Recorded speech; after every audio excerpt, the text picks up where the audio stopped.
Grand Rising. Thank you for joining me this morning. It's about that time.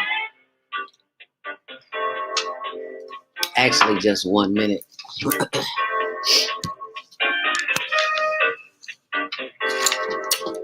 go live in 1 minute. Your show will go live in 5 seconds. 4, 3, 2.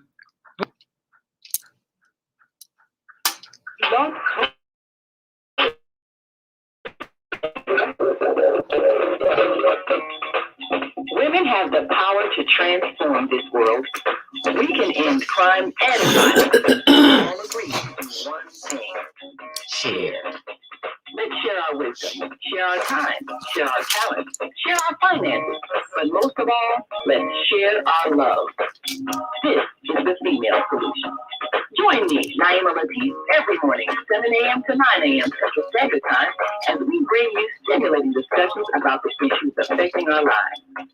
If you're listening online at www.blogtalkradio.com/the-female-solution, press the blue button that says follow and get our daily topics every morning directly to your email and your smartphone.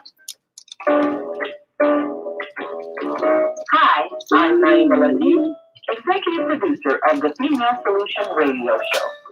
We invite you to call in 515-605-9325 and participate in this daily think tank as we examine the challenges we face and develop. Tony, I'm live. But we still I said look for the cords. They're in the cords with the bags. Look in the bags in the room. From the way it is to the way it should be. The camera bags, Tony. Look in the room. Wherever we live on this earth, we are one human family. On behalf of our team of radio hosts, I'd like to extend a greeting to all the members of our family, whenever and wherever you may be listening around the world. To our family in China, Ni hao. In India, namaste. Namaste. In Japan, Konnichiwa. In Korea, annyeonghaseyo. Annyeonghaseyo. In Russia, здравствуйте. Здравствуйте. In Germany, guten Tag. Guten Tag. In Poland, dzień dobry. Dzień dobry. In France, bonjour. Bonjour. In Spain, hola. Hola. In Italy, ciao. Ciao. In Egypt, asamasaka. Asamasaka. In Ghana, akwaba. In Nigeria, hello. In South Africa, sawubona. In Senegal, nangaba. In Kenya, jambo. In Israel, shalom. In Pakistan, Afghanistan, and Saudi Arabia, assalamu alaikum. Assalamu alaikum. And may peace be upon you all. And may peace be upon you.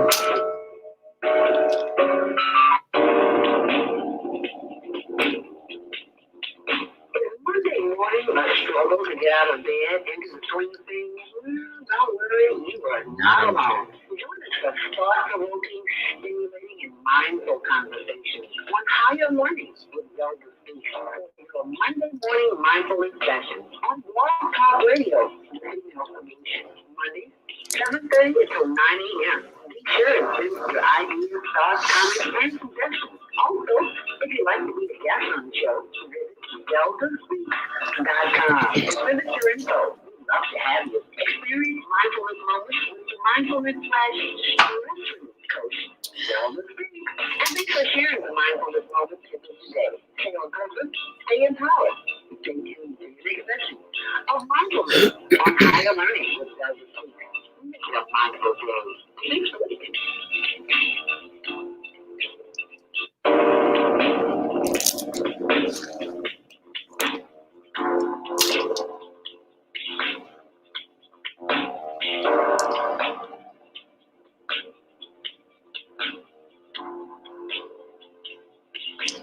Grand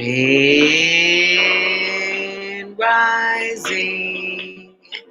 And thank you so much for joining us today. Welcome to Monday Morning Mindfulness. I'm your host, ZeldaSpeaks. Thank you so much for joining me. How was your weekend? Not long enough, probably. I think mine was long enough. Just wasn't enough time in the day. But, you know, we do what we have to do. Anyway, today is Monday, May 24th. Happy Earth Day, birthday, born day. And we are celebrating life today. It is a celebration of life, and I am most grateful to be here with you. My guest today is author Bill McDonald, author of Flying Together Really Works. Wow. Oh, how about that? Well, I've read the book, and you'll get a chance to hear from the author. I mean, it's just so simple. It's what we've been taught since the beginning of time, since school, since grade school. But we didn't all get that lesson. So this is one of the lessons that we'll be reminded about today. So thank you so much for tuning in and sharing this information with your network of people. Your news item today, NBCChicago.com is the site to where to go to get emergency rental information. There are lots of people who haven't been able to pay their rent because of COVID. So now relief is available. Let us keep in mind prayers for the sick, the shut-in, the incarcerated, and the non-believers. There is a large number of people who have just given up. And you may be one of those people. Well, I'm here to remind you this morning that that's something that you can't do. I know you feel like it, and it's okay.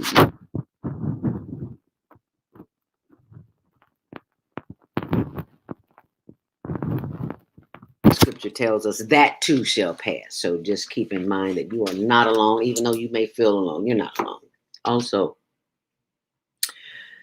this weekend, this past week, the past 2 weeks has been more of a challenge because, as I told you last week, my sister passed, Hattie Frierson Johnson, and yesterday was finally the culmination of the experience where we had her memorial, and that information it's on my blog, ZeldaSpeaks.wordpress.com, a celebration of life.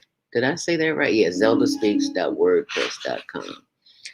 And what we will do here is invite you to call in this morning if you would like to be a part of today's celebration. You can follow me on social media. Our YouTube channel is Higher Learning TV Show. That's youtube.com, Higher Learning TV Show. And on Facebook, we are HLN TV Show. And on Instagram, I'm ZeldaSpeaks, the number 2 and the letter U.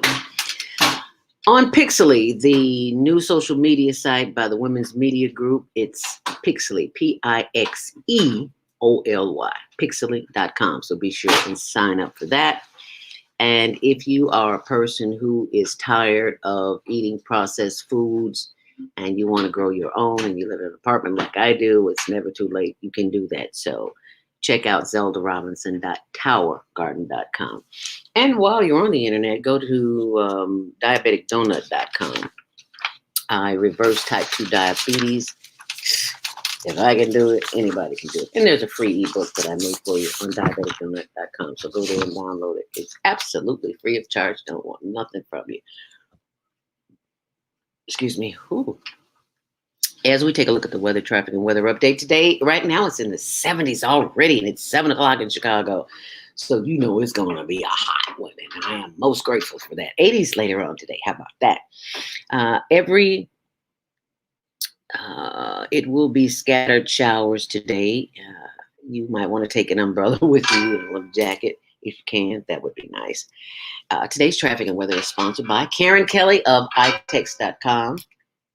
If you are an entrepreneur, you provide services, you're a business owner, you can go and use barter dollars instead of using cash, because the iTex mode logo is pay attention or pay cash. So it's entirely up to you. You can travel all over the world. Travel is opening up now. And by the way, we do have our own travel agent here at the Female Solution, and it's called Move Around with Deborah, and her show is on every third Saturday. So as we take a look at the expressways, inbound delays on the Milwaukee West, which is on Metro.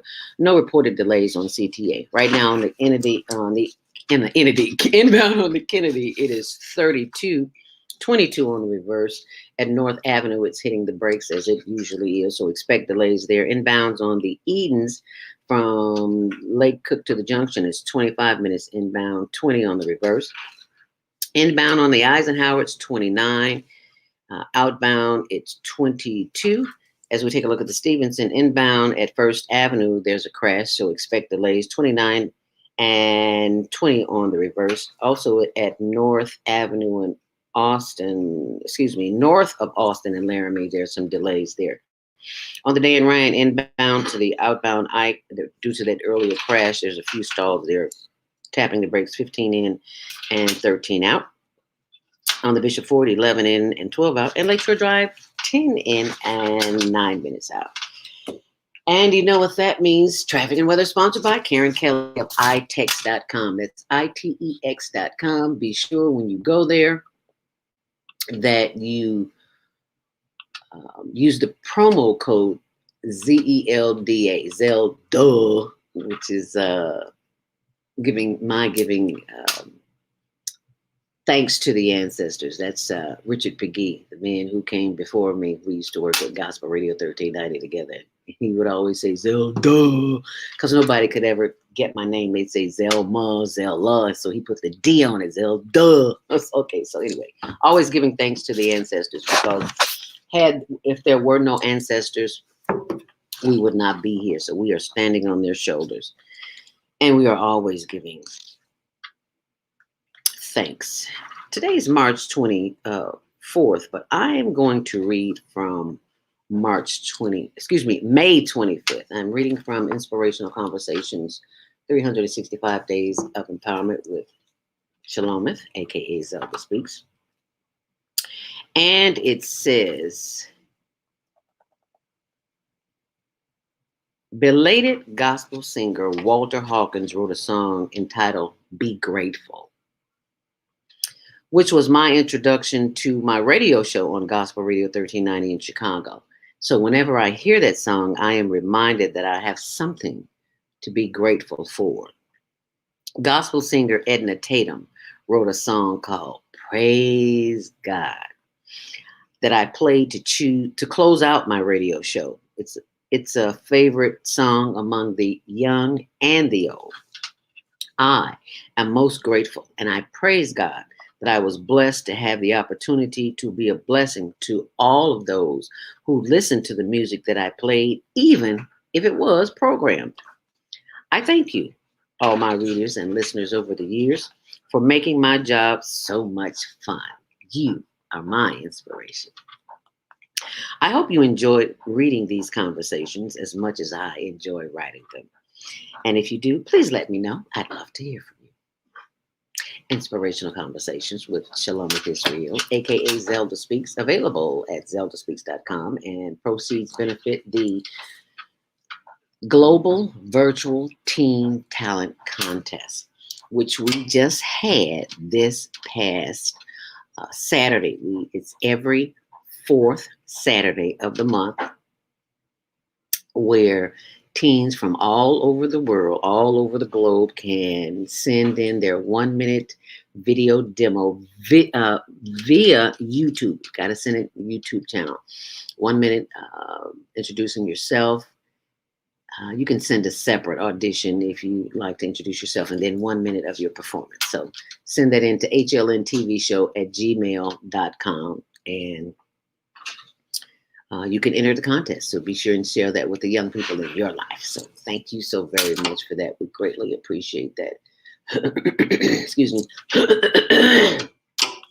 It is 7:13. It's almost time for our Monday morning mindfulness meditation. And our executive producer, Naima Latif, says, Grand Rising, beautiful Queen Teacher. Thank you so much, my sister. We appreciate that. It's been a long one. And we're just glad to be here, and glad that the activities of the weekend are over with, because Challenges come and challenges go. And the fact that we are still here lets us know that we have more work to do. We have things that we need to do. And sometimes we just need to get quiet and find out what those things are. So be sure and send that information for our young people, because we have to continue to encourage them to do well, because all we see is negativity all day. So we got to circumvent that. So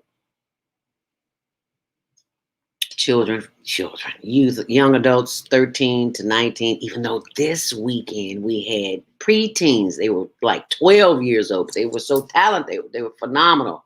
So go to our YouTube channel and you'll see, and we will be announcing the contest and the winner at the end of the show today. So you be sure and stay close right here on the Female Solution. So you know what that means. It's time for us to get centered and prepare for our Monday morning mindfulness meditation. So what we're doing is sitting up straight in our chair, feet flat on the floor, nothing in your hand, nothing in your lap.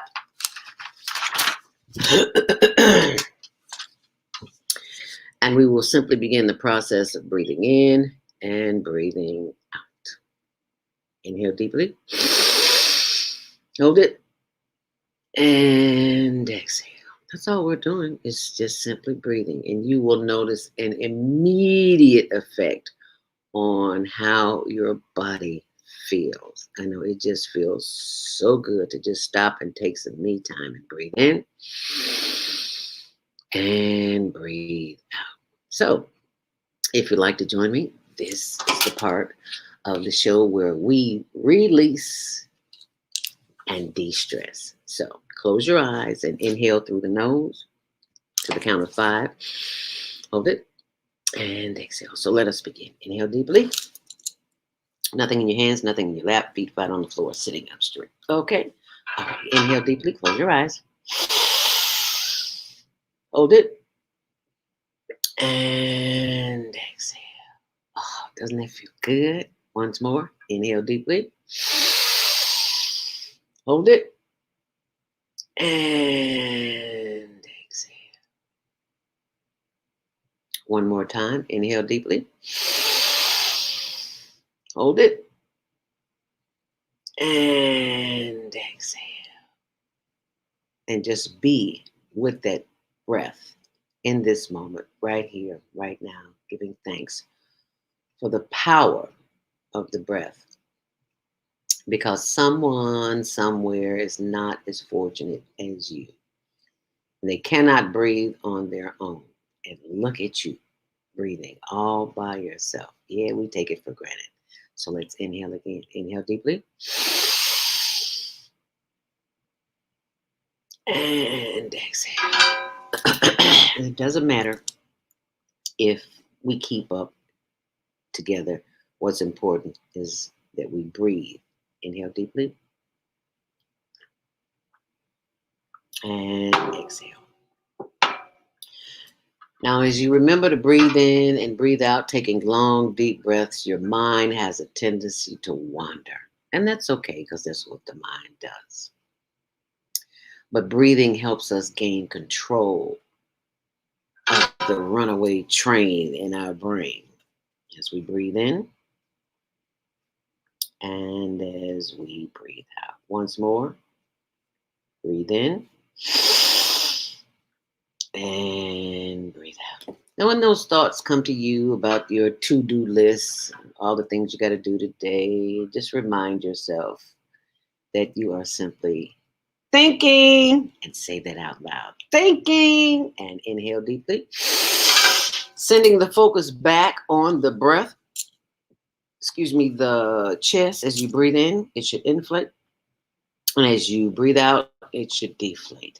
That will help you keep your mind on your breathing as you breathe in. Focus on your chest expanding, and as you breathe out, your chest will deflate. This time, as you breathe in, bring those arms above your head. Breathe in. Hold it. And exhale. Oh, yeah. Feel free to wiggle that body. Move those shoulders. Rotate. And breathe in. And breathe out. This time as we breathe in, we want to raise the vibration. And that's how we do that with the power of the breath. Breathe in. Bringing your breath to the top of the head, the energy as it moves down through the forehead and the face and the chin as we inhale deeply. And as we exhale, bringing the breath down through the shoulders, taking your right hand and putting it behind your neck, squeezing the back of the neck, the vagus nerves that run down your spine, that keeps you healthy. Simply breathe in. And breathe out, rubbing, massaging the back of the neck. Inhale deeply once more. And as we breathe out, bringing the energy down through the shoulders. Feel free to move those shoulders. Oh, yeah, get that body moving this morning. And breathe out, sending more energy down through the solar plexus. Breathing in. And breathing out, sending more energy down through the stomach, the sides, the back, and the buttocks as we continue to breathe in. And as we breathe out, sending the breath of life down through the hips, thighs, and the knees. Oh, yes, those glorious knees. Feel free to rub those knees and sending more love and light and energy down through the legs, the ankles, the arches, and the insteps. And sending more energy down through the bottom of the feet, the top of the feet. Feel free to wiggle those toes as we breathe in. Bringing that energy back up through your breath, through the feet, and the ankles, and the legs, and the knees, thighs, and the hips as we breathe in. And as we breathe. Once more, breathe in. And as we breathe out. Once more, inhale deeply. Bringing that energy back up through the hips and the sides and the back. Bringing that energy all the way back up to the arms as you rotate the shoulders. Take a nice, long, big stretch as you inhale and exhale. Giving thanks for the power of the breath. As we take one more long, last deep inhale, bringing that breath all the way up from the shoulders to the head, from the face to the top of the head as we inhale. Hold it, and as we exhale, bring your face forward, chin to chest, and slowly rotate the head to the left. Slowly, slowly, slowly bring that head back around to the back. And slowly, slowly, slowly bringing the head around to the front, chin to chest. Head up. Inhale deeply. Hold it. And exhale as you bring the head back down, chin to chest. And slowly rotate the head to the right. Slowly, slowly. Slowly, slow down. You're moving too fast. You should just be getting to the back and slowly rotating to the left and slowly bringing the head back forward and head up. Inhale deeply. And as you exhale, give thanks for the power of the breath. Inhale once more. And this time, look as far to the left as you possibly can, feeling a stretch in the right side of the neck. And exhale. Ah, that feels good. Inhale once more. And turning your head to the right, feeling the stretch in the left side of the neck as far as you possibly can. Yes, that feels so good. And bringing the neck back forward. And as we take one more long, deep inhale deeply. Hold it. And exhale. And just continue breathing in and breathing out. Taking a few more breaths, giving thanks for the power of the breath. Because you are one of the few people, one of the many people in the world who are breathing on their own, but there are a few, many, that do not have that ability. They may have a trachea in their throat. They may have chronic sinusitis, like I once had, eat too much wheat, and a few other things. But as you breathe in, know that this is an mental as well as physical exercise that you can practice every single day. It doesn't take 10 minutes. It can take 10 seconds. Because when you are stressed out, you have the ability to go within yourself, to calm yourself simply by breathing in and breathing out. Well, how is that so? How is that possible, Zelda? Well, there are some things that we didn't learn in elementary, grade, high, or college school. And one of those is this breathing technique. I'm not a doctor. I'm not affiliated with any medical facility. I am connected to the Most High. And this is the exercise that I was given to share with you. And it actually came to me while I was on air. I was like, oh, okay, I can do that. So let's breathe in and breathe out. Because when you slow the breath down, it sends a trigger to the brain that everything really is okay, that you are in harmony with whatever you choose to call your higher being. You can call it God, Jesus, Jehovah, Allah, Buddha, whatever you decide to call it. Universe, universal spirit, as long as you call on it and use it in a time of need. And if you're in a situation where you're stressed out, you're confronted, people around you, if you work in an office, or if you work at home, the chances of your not being disturbed by someone is slim to none. So you've got to learn how to anchor yourself in these challenging times. And people will always get in your face and challenge you. Just know that. That's part of the living experience. And what you simply do is inhale. And when you exhale through your nose, through your mouth. And if you got a little funk on your breath, forgot to brush your teeth, or you ate some garlic or some onion, blow out through your nose. I mean your mouth. And I promise you, they smell it. They will back up immediately. It's like, oh wow, I should have tried that a long time ago. But we live and we learn, right? So if you like that experience, please go to my YouTube channel, which is ZeldaSpeaks. Actually, I have two, ZeldaSpeaks and ZeldaSpeaks Mindfulness. And there are testimonials there. There are other information that will benefit you. So please go to my YouTube channel. It is 7:27, and I remember you saying that you are having some challenges. Well, life is full of challenges, and they come to make us better. So what I'd like to do is bring on our guest before we go to break here, and I will introduce you to him. His name is author Bill McDonald. Hi, Bill.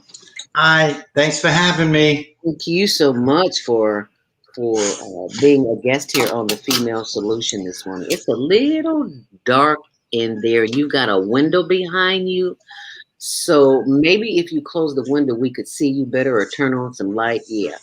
And we are going to go, while he does that, we're going to go to a commercial break. We have very important messages for you. So you just stay close and we will get that information for you. So just hang in there. Let somebody know that Bill McDonald is on. What happens when a group of people are kidnapped from their homes, Smuggled away in chains and held captive in a foreign land, they are tortured, raped, and forced to perform hard labor by the lash of a whip and under the constant threat of death. Slavery, the African American psychic. What happened to the doctors, writers, scientists, builders, educators, and spiritual leaders from Africa's golden age? Who did they really capture and sell into slavery? Are all African Americans suffering from psychic trauma because of a conspiracy to hide their true identities? Do you have psychic trauma? Take the test on page 22 of the book and see. Order it online today at www.naimalatif.com. That's www.naimalatif.com. And get your personally autographed copy of the book, Slavery, the African American Psychic Trauma. You are tuned in to the Soulful Chicago Book Fair 2020 Vision Fundraising Campaign. That's right. You can support the vision of reviving Black literary excellence in the city by simply taking your $20 or more and donating it on our website. Visit www.soulfulchicagobookfair.com and click the Donate tab on our homepage. Or give us a call at 646-359-6605, and we welcome you, helping us breathe literary life into the South Side of Chicago.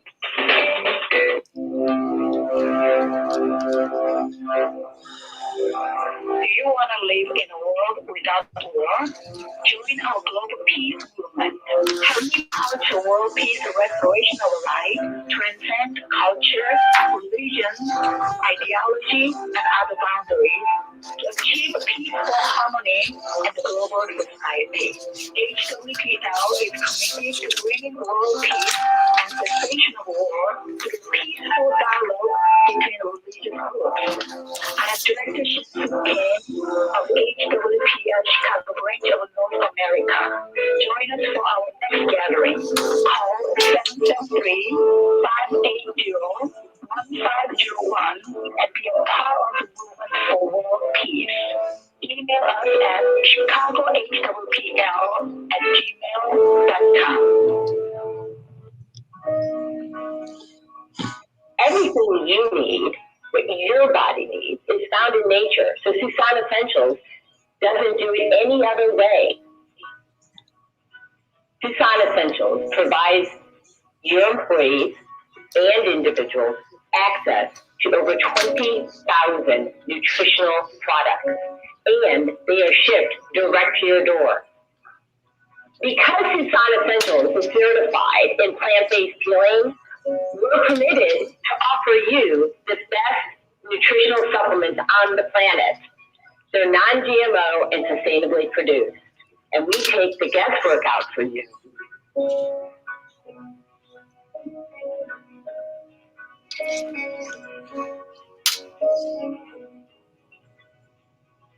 Let Susan Essentials help you take control of your health today.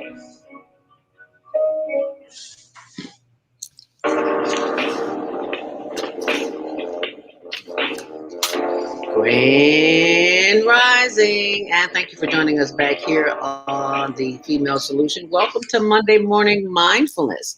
I'm joined by our guest here today, author Bill McDonald. Thank you so much for joining us this morning, Bill. Thank you for having me this morning, Zelda. It is as Les Brown, author, motivator Les Brown would say, it's a plump, pleasing pleasure and a privilege. Thank you. You wrote a very interesting book, Flying Together Really Works. I was like, wow, flying together? Oh, okay. But then when I opened it up and read it, I was like, these are the things that we learn in grade school. As little bitty kids. Is that what it was called? Was it grade school? Elementary school. And we've forgotten about those things. What made you, and you got to tell us a little bit about yourself and how you came about to write about birds of all things. Actually, you'll really get a kick out of this. You'll understand it. Back in 2012, It was a Monday morning, and my wife and I meditated like we do every morning. Oh. And after we finished meditating, I took my laptop, went out on a screened-in patio, and 3.5 hours later, I had this book written. It was a book about birds and about basically diversity. And people would say, "Why did you pick birds?" And at the time, I would tell them, I had no idea. "Well, why did you write about diversity?" And again, I had no idea. Well, I have since realized and learned, and various people call it different things. Call it automatic writing, call it guidance from above. But in truth, I have no idea what I'm writing till I'm finished. Powerful. An example I can give you, and it's not published yet. I have only 2 published. I have 11 more written. But my wife and I were coming back from. Whoa. Don't just skim right through that. Say that again. Oh, I'll go back to it. Okay. And I was sitting in the back seat. My wife's girlfriend was driving. And she said, "What are you doing?" I said, "Typing." She said, "What are you typing?" I said, "Beats me." She said, "Well, read what you've written." And I started reading. And my wife turned from the front seat and said, "That's not your voice." And I had the book finished by the time we got back home. And the next night, her girlfriend came over and said, "Would you do me a favor? You finished the book. Would you read it to me? Read it to us?" I said, "Sure." Well, I started stumbling because I had misspellings and wrong words. And my wife said, "See, I told you yesterday that wasn't your voice because you never stumbled. You never hesitated, nothing. You went right through it." So I know that I'm not doing the writing. And I believe I think it's Archangel Gabriel who's doing the writing through me. Oh. Are those birds out here in the background? Yes, they are. The real ones outside the window. Oh, wow. That's so funny because our Tuesday morning host, Jody Susan of SusanEssentials.com, it has 2 birds. And one's named Fagala, and it sometimes comes on the air with her. And I was like, wow.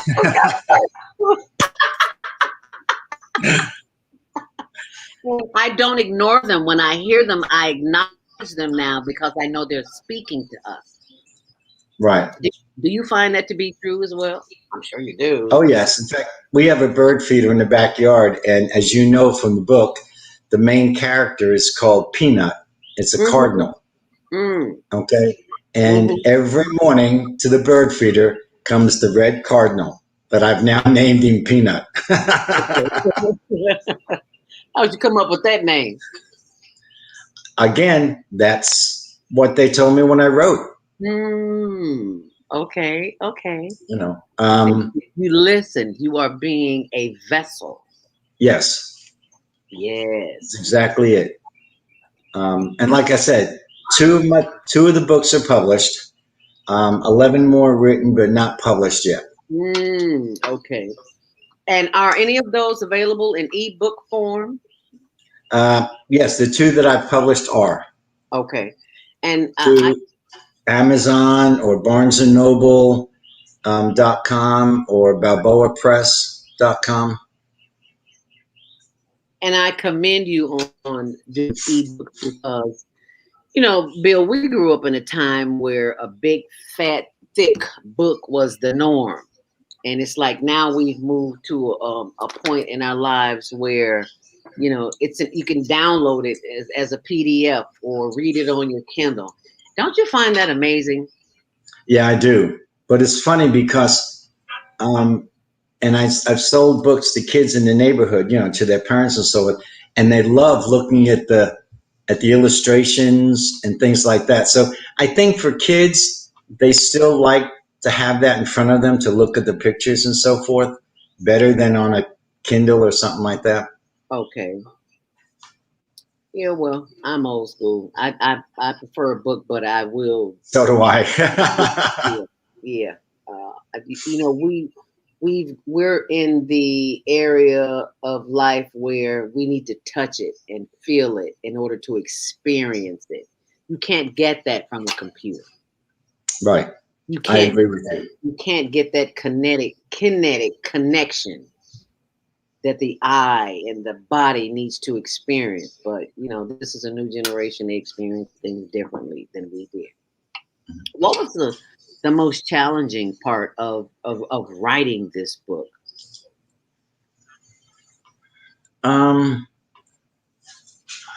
Actually, it really wasn't a challenge. Mm, Like I said, because I don't know what I'm writing till I'm done. mm, mm. So I know that my guides, for lack of a better Okay. term, are basically telling me what needs to be in it. Wow. I mean, one morning recently, I woke up and something came to me that said, okay, it's time to write a book about Asian hate. Wow. And I sat down and I wrote a book involving a bird. I'm trying to remember. Her name is Kim. Mm. And she is a bird from China, a real bird from China. Oh. And she's here in this country, and other birds are picking on her and everything else and biting her feathers and stuff like that, which is what is really going on basically today. And Yeah. how her and the others, from the stories, because it's a series, how they're taught that this pandemic is not their fault, that they are Americans because, in reference to the birds, they were hatched here. Mm-hmm. So just because they look a little different, that doesn't mean they're any different than. So it's basically it's a whole book about what's going on today. Mm. And all of this we actually learned in grade school, elementary school, and we've forgotten about that, Bill. And that's one of the reasons why the world is so full of everything but love at times. Yes. Would you agree? Oh, yeah, totally. In fact, it was really funny because there's a Montessori school here in Raleigh. And last year, before the pandemic really kicked in, they had a day where we went and we read our books to the kids. Well, this year, because of the pandemic, it was done on Zoom. And the woman who set the whole thing up, the counselor, said to me, she says, the kids are saying, oh, is that the man who tells a story about the birds? So they remembered from last year and was so excited because I was going to read another story about the birds. Wow. And what I found as since 2012, since I wrote the first one, is the fact that children love birds. Really? Yes, the first time I ever read it to a daycare center, my neighbor owns a daycare center and had me come read to them. After I finished, they were raising their hands. And I got a little nervous, like, okay, what are these little kids going to ask?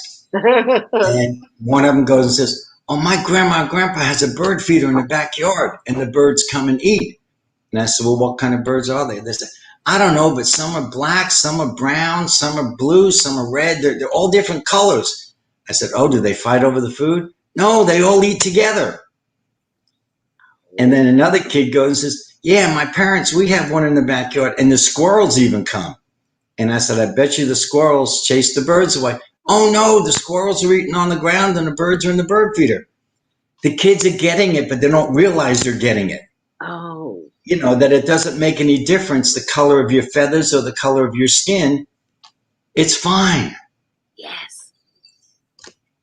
We can all And the second one that I published, I was going to tell you about a little bit, is on bullying and how one of the birds is being bullied, and she is taught how to talk to the bully and her friends, and at the end, and as you know from reading the first one, the main character in this whole thing is Hopper, the painted bunting. He is the teacher.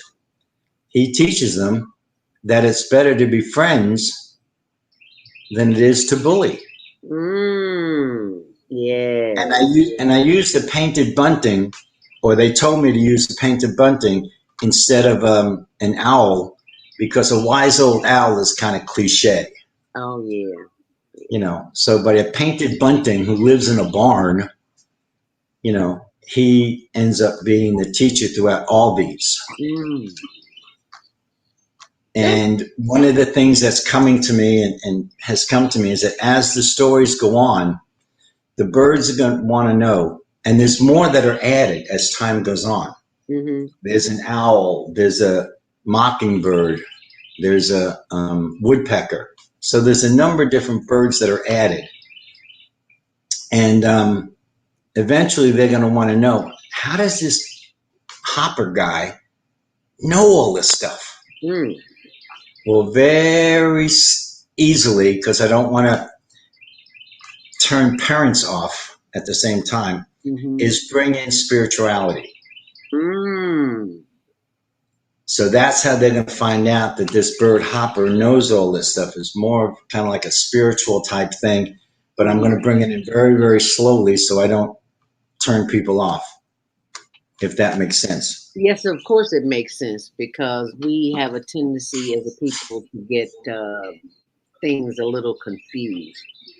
That's why sometimes it's just better to be in tune with your spirituality as opposed to religion, because religion has a certain dogma and creed. You need to think a certain way, and that prevents you from opening your heart to other experiences, because we think we don't serve the same um, level of highest intelligence, whatever you choose to call it, God, Allah, Jesus, Yud, Wah, Yahweh, whatever you choose to call it, universal spirit. So that's what I love about this show, the female, not this show, but the whole female solution. We're on 7 days a week, is that we are sharing information for those who decide to call it whatever they decide to call it. It's okay.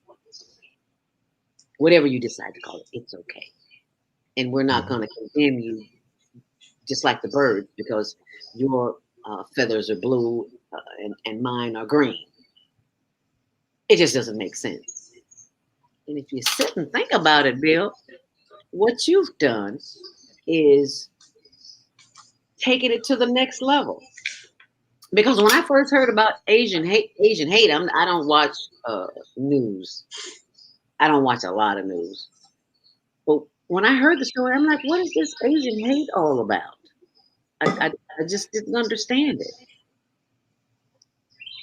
And then you come up with a book, an ebook that explains it, that helps us see it, helps us visualize it. And I think that's so very important. What were some of the challenges, or did you have any challenges with this at all? Not really. That one took me probably, because I own my own business too. Probably took me a couple hours over a couple days to do it. But like I said, I have an adopted daughter. Daughter? Yes, that my ex-wife and I adopted when she was 2 days old. Oh, wow. Okay. So one of my books is on adoption. One of them is on abandonment.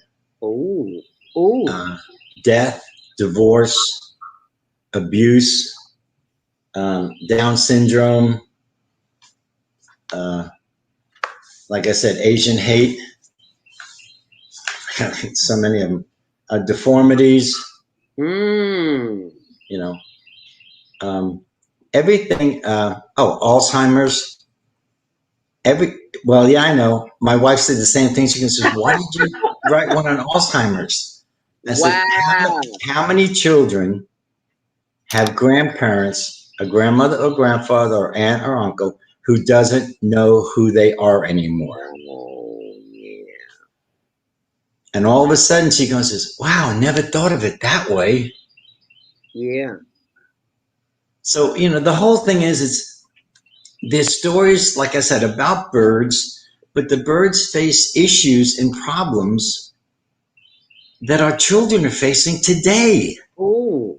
So my goal is, through these books, once, the money comes through, or a publisher or whatever, once these books get out there, my goal is to help the children and their parents Parents nowadays, from what I've seen, get so busy that they expect the teachers to be parents and they don't have time for their children. Well, maybe this will force the parents, when the children start having questions after reading these books, for the parents to sit down and talk to the children.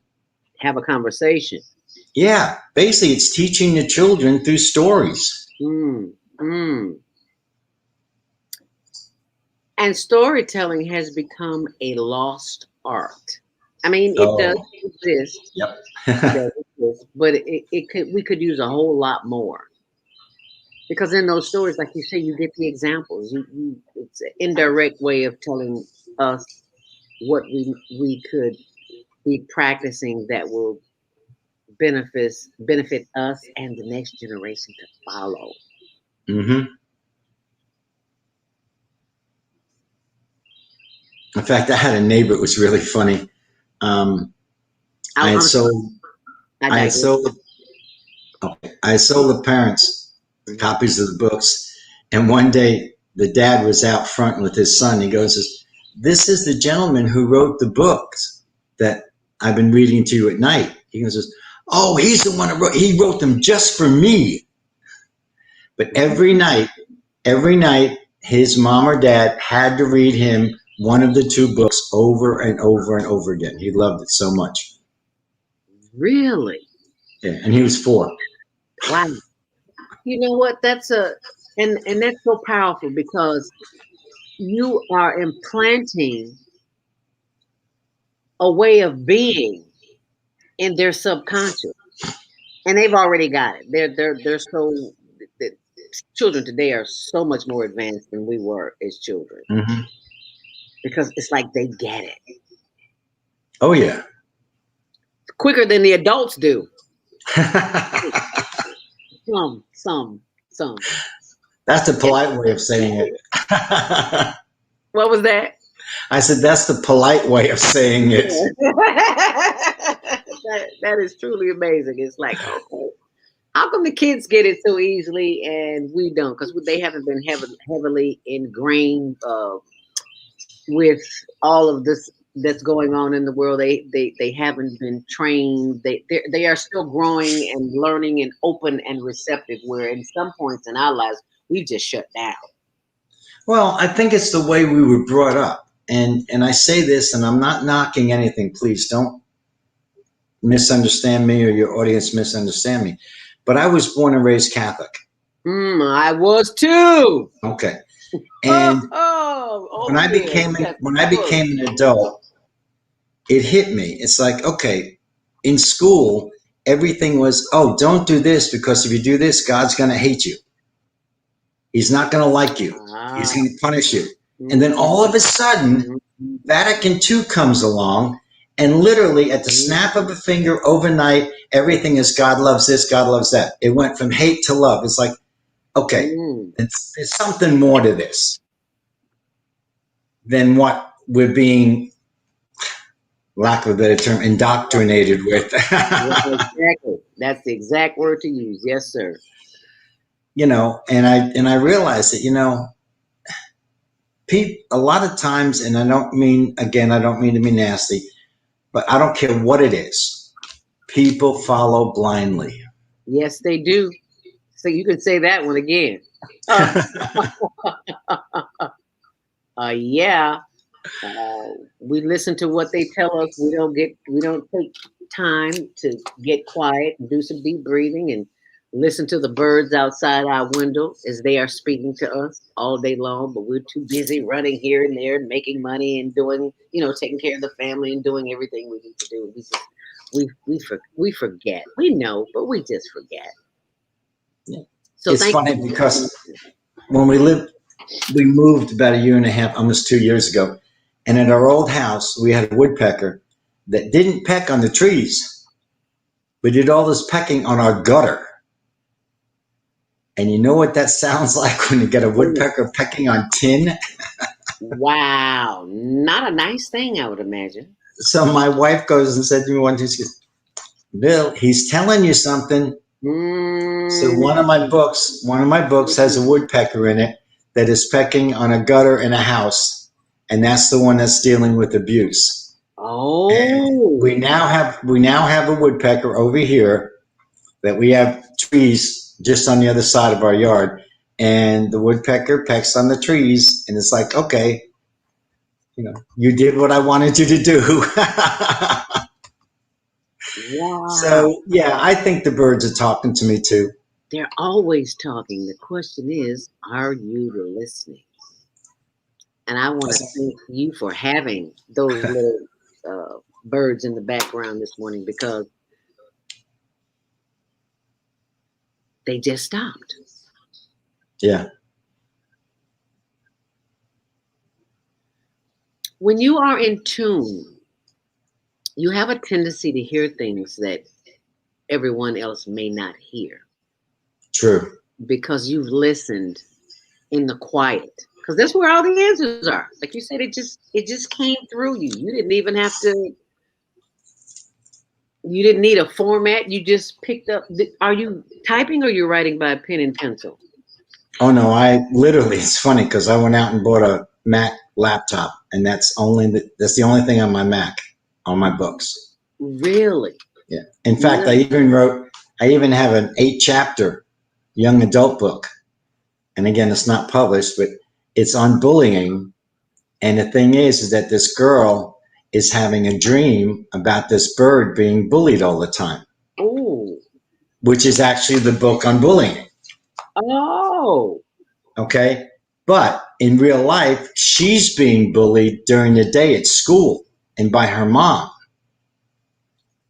And she doesn't understand why she's having this same dream and why this dream continues every single night about this poor little Robin being bullied. Well, as the story goes on, she ends up realizing through the dream that she's having the dream because she's being bullied, and she solves her bullying problem in real life through the dream of the bird being bullied and how the bird solves it. How about that?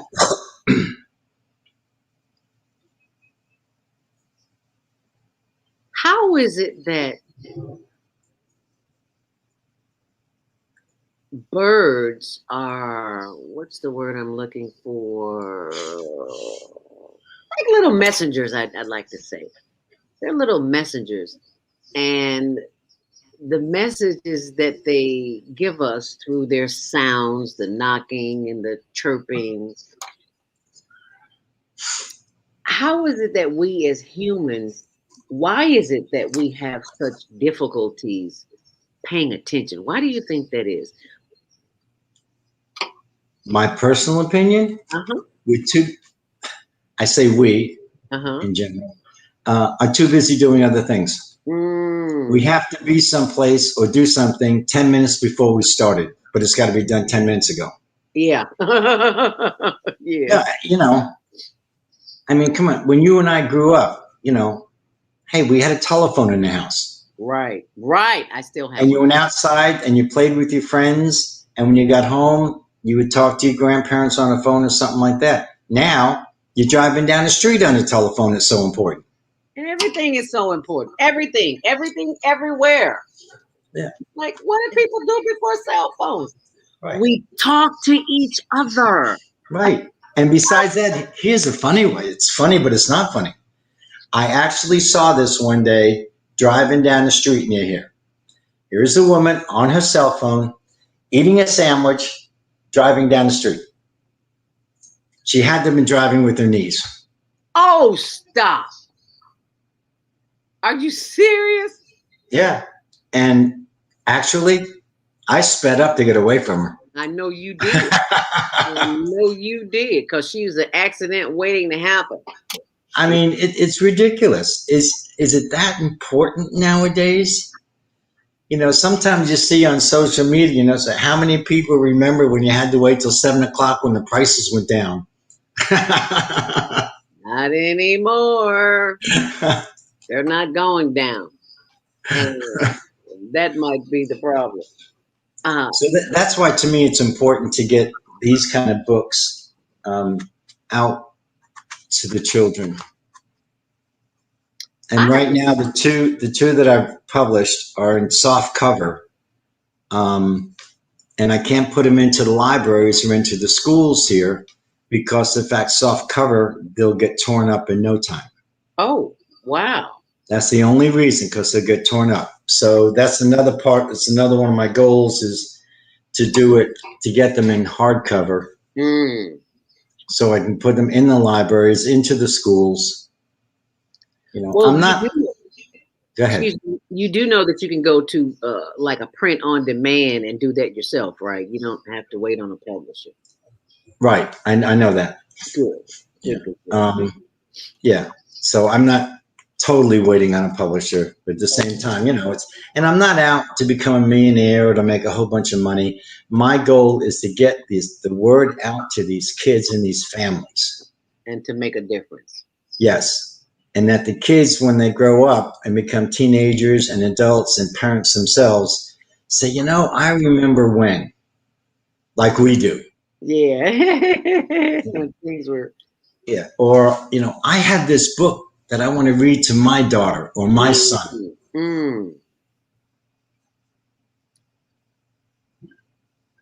It is 7:50. I'm sorry, 7:59. It's 8:00, and it's time to go to our next commercial break. But I want you to think about this question. Caller, my sister of the microphone comes on Fridays, health and wellness with Beata.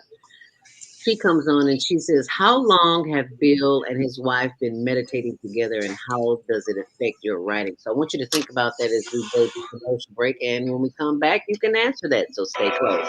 Okay.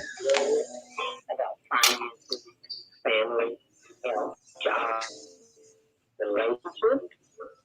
Are you in pain? Do you feel stuck? If you answer yes to any of these questions, help is available. You ain't alone. It's part of the human process.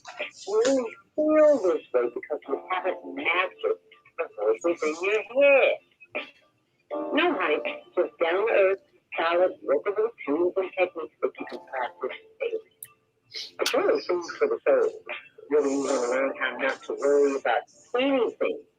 Reverse type 2 diabetes, publish a book, promote this product or service, or just make it. Take advantage of the deal of the day. Go to ZeldaSpeaks.com or call 212-409-6619. Mention promo code The Female Solution and get free shipping. That's ZeldaSpeaks.com or 312-409-6619. Stop worrying today. Visit ZeldaSpeaks.com.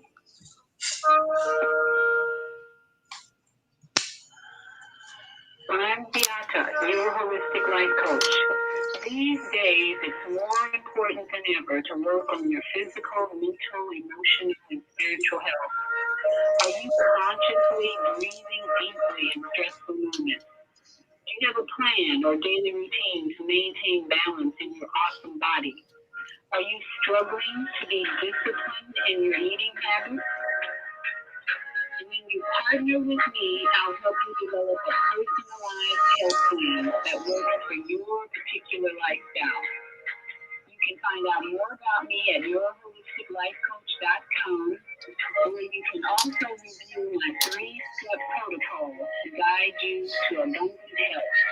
That's yourholisticlifecoach.com, and I'm Beata. Oh man, that's the Monday sun bill today. This sunlight is really expensive. I'll probably have to work overtime to pay it. Well, you better pay it on time. We don't want the sun to go out and we're sitting up here all day in the dark. Wouldn't it be terrible if God charged us for sunlight? Well, thank God, the light and heat from the sun is free. So why are we paying such high bills for the energy we use in our home? Because we don't know how to use solar energy, the free energy from the sun. You can convert your regular home to a solar energy home and save tremendously on your electric bill. Take a look at your electric bill. Wouldn't you like to reduce or possibly even eliminate that cost altogether? Let one of our solar consultants show you how. Call today, 312-849-3456, and schedule a free consultation. That's 312-849-3456. Do you or your organization need space for an event?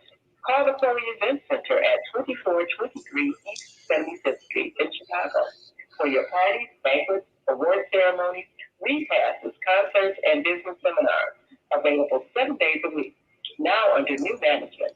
Call us at the Chloe at 773-663-2557. That's 773-663-2557.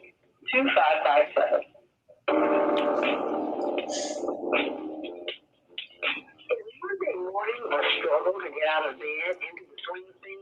Well, don't worry, you are not alone. Join us for thought-provoking, stimulating, and mindful conversations on higher learning with ZeldaSpeaks for your Monday morning mindfulness session on Blog Talk Radio. Information Monday, 7:30 to 9 a.m. Sure, and send your ideas, thoughts, comments, and suggestions. Also, if you'd like to be a guest on the show, visit ZeldaSpeaks.com and send us your info. We'd love to have you. Experience mindfulness moments with your mindfulness/stretching coach, Zelda Speaks. And thanks for sharing the mindfulness moments with us today. Stay on purpose, stay empowered. Stay tuned to your next session of mindfulness on higher learning with Zelda Speaks.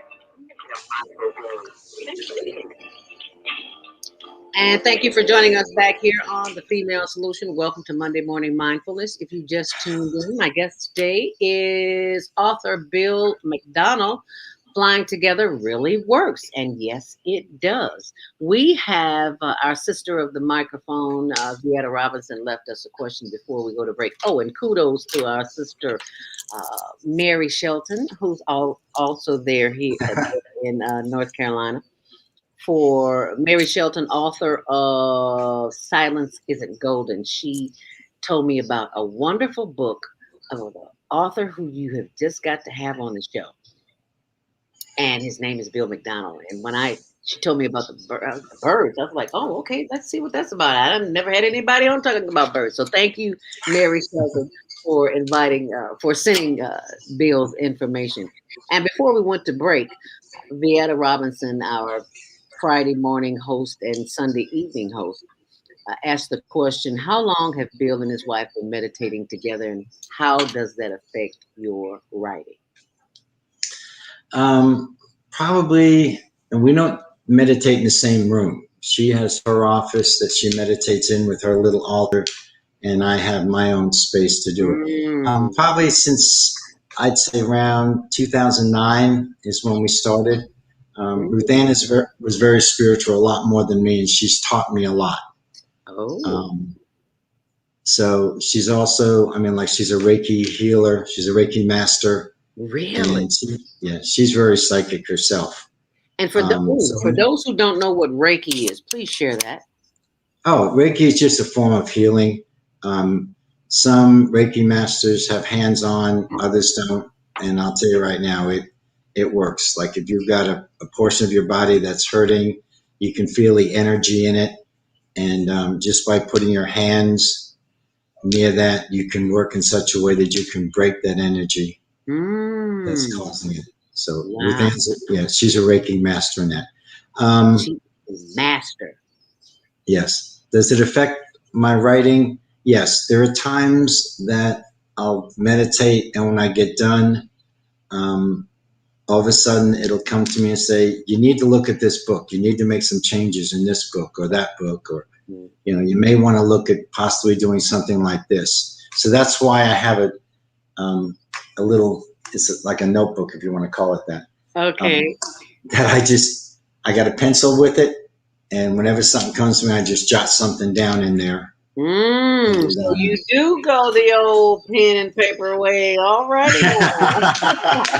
I was like, I don't know anybody from my era that doesn't write with pen and paper. I just don't. And we all do. I've always got one in my head. So I knew it would come out. It's just to put notes down. But when it's time to sit down and grab the laptop, I'll sit out on the patio, and Ruth Ann will say, what are you going to do? I said, I'm going out I guess I'm going to write something. And she'll just leave me alone for a few hours. Mm, Normally, most of the books I've written in anywhere from 3 to 4 hours. really, I love the fact And I that you don't go back and read anything till I'm totally no, done. no, Because I'm not writing it. right. You know, It's when I coming go back, through you. yeah. It's just like the one I told you about earlier when I was in the car. That weekend, I kept on saying, I need to write a book on divorce. Oh, no, it was a book on death. I need to write a book on death. Well, after I finished it, it was a book on divorce. Oh, wow. So what I was thinking, you know, is not what they were thinking. Wow. I have to, our sister of the microphone, Jody Susan of Susan Essentials, asked the questions. Do you channel your books? That's it, Jody. Some people call it automatic writing. Some people call it channeling. It depends. Some people panic if I say, well, I'm being channeled to write the books. It's like, oh, I'm going to back off of you. So it's almost like you got to be careful in what you, and how you word what how it's coming to you. And be So you can call it channeling, yes. Mm. And tell Jody, yes, divorce is a type of death. That's for sure.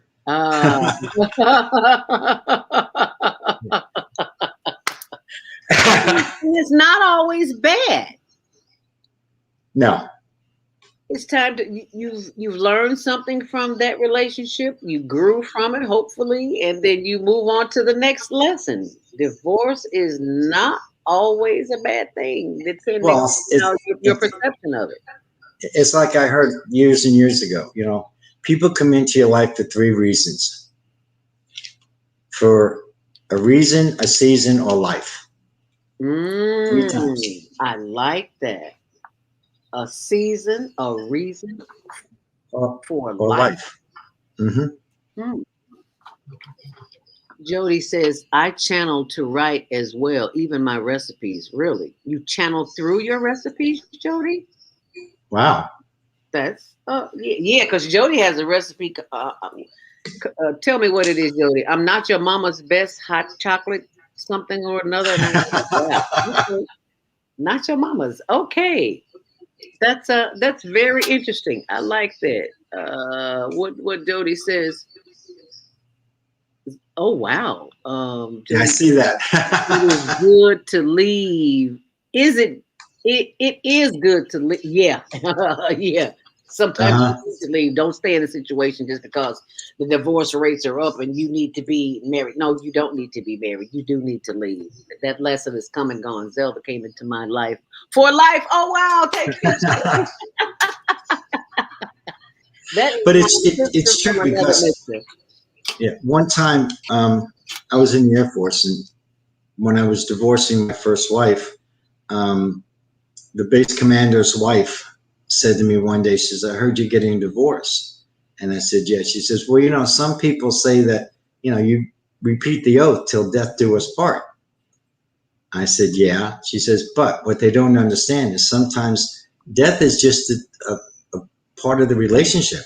The relationship dies. So that was a different way of looking at that whole thing. I thought that was very interesting. Yes.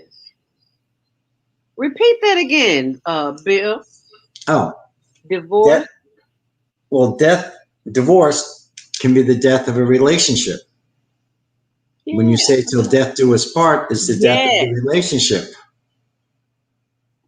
And the death doesn't always have to be in the physical form. Right.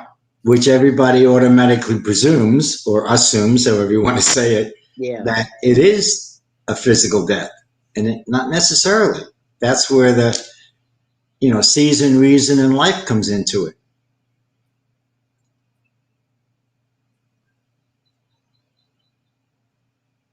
Oh.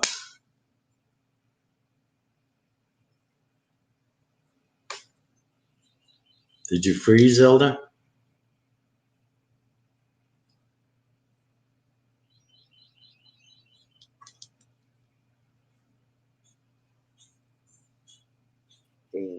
Okay, there we are. Oh, you're back. Jody Susan says, as a medical intuitive, God gives me the recipes. Not your mama's hot cocoa. I was close. And that's her website, SusanEssentials.com. Not your mama's hot cocoa. If you just remember Susan Essentials, you'll be doing just fine. Jody will be joining us tomorrow from 7 until 9 a.m. on self-sale care, CELL, self-sale care. And throughout the week, we have other shows as well. On Wednesday, it's Sharing Family Relationships with Kareem Hamid and Naima Latif. And on Thursday, it's the Women's Roundtable. On Friday, it's Health and Wellness with Viata. And on Saturdays, we rotate. We're not on at 7 o'clock in the morning on Saturdays. Some of us like to sleep a little late. On Saturdays, 12 noon until 2 p.m. First Saturday, I just had a brain fart. That happens sometimes. I'll come back to that and share that with you. But I just wanted to share with you about Jody, Not Your Mama's Hot Cocoa. So thank you so much for sharing that. 515-605-9325. Press 1 to speak if you'd like to join the conversation this morning. Vieta Robinson says, my divorce started on an airplane ride sitting next to a divorce attorney. Oh, wow. How have synchronicities played a role in your decision and book writing? Thank you for that question, Vieta. Actually, to tell you the truth, they really haven't. The only one, well, actually two. One, the divorce book, because my adopted daughter thought that my divorce from my first wife was all her fault. Oh. So the book on divorce talks about how it just so happens that the mockingbird, who at one point was a bully, thought that his parents were getting divorced because it was his fault, because he was a bully. Which the book talks about how the story goes on that it's not the child's fault. Just because mom and dad don't get along and decide to leave each other, it doesn't mean it's the child's fault.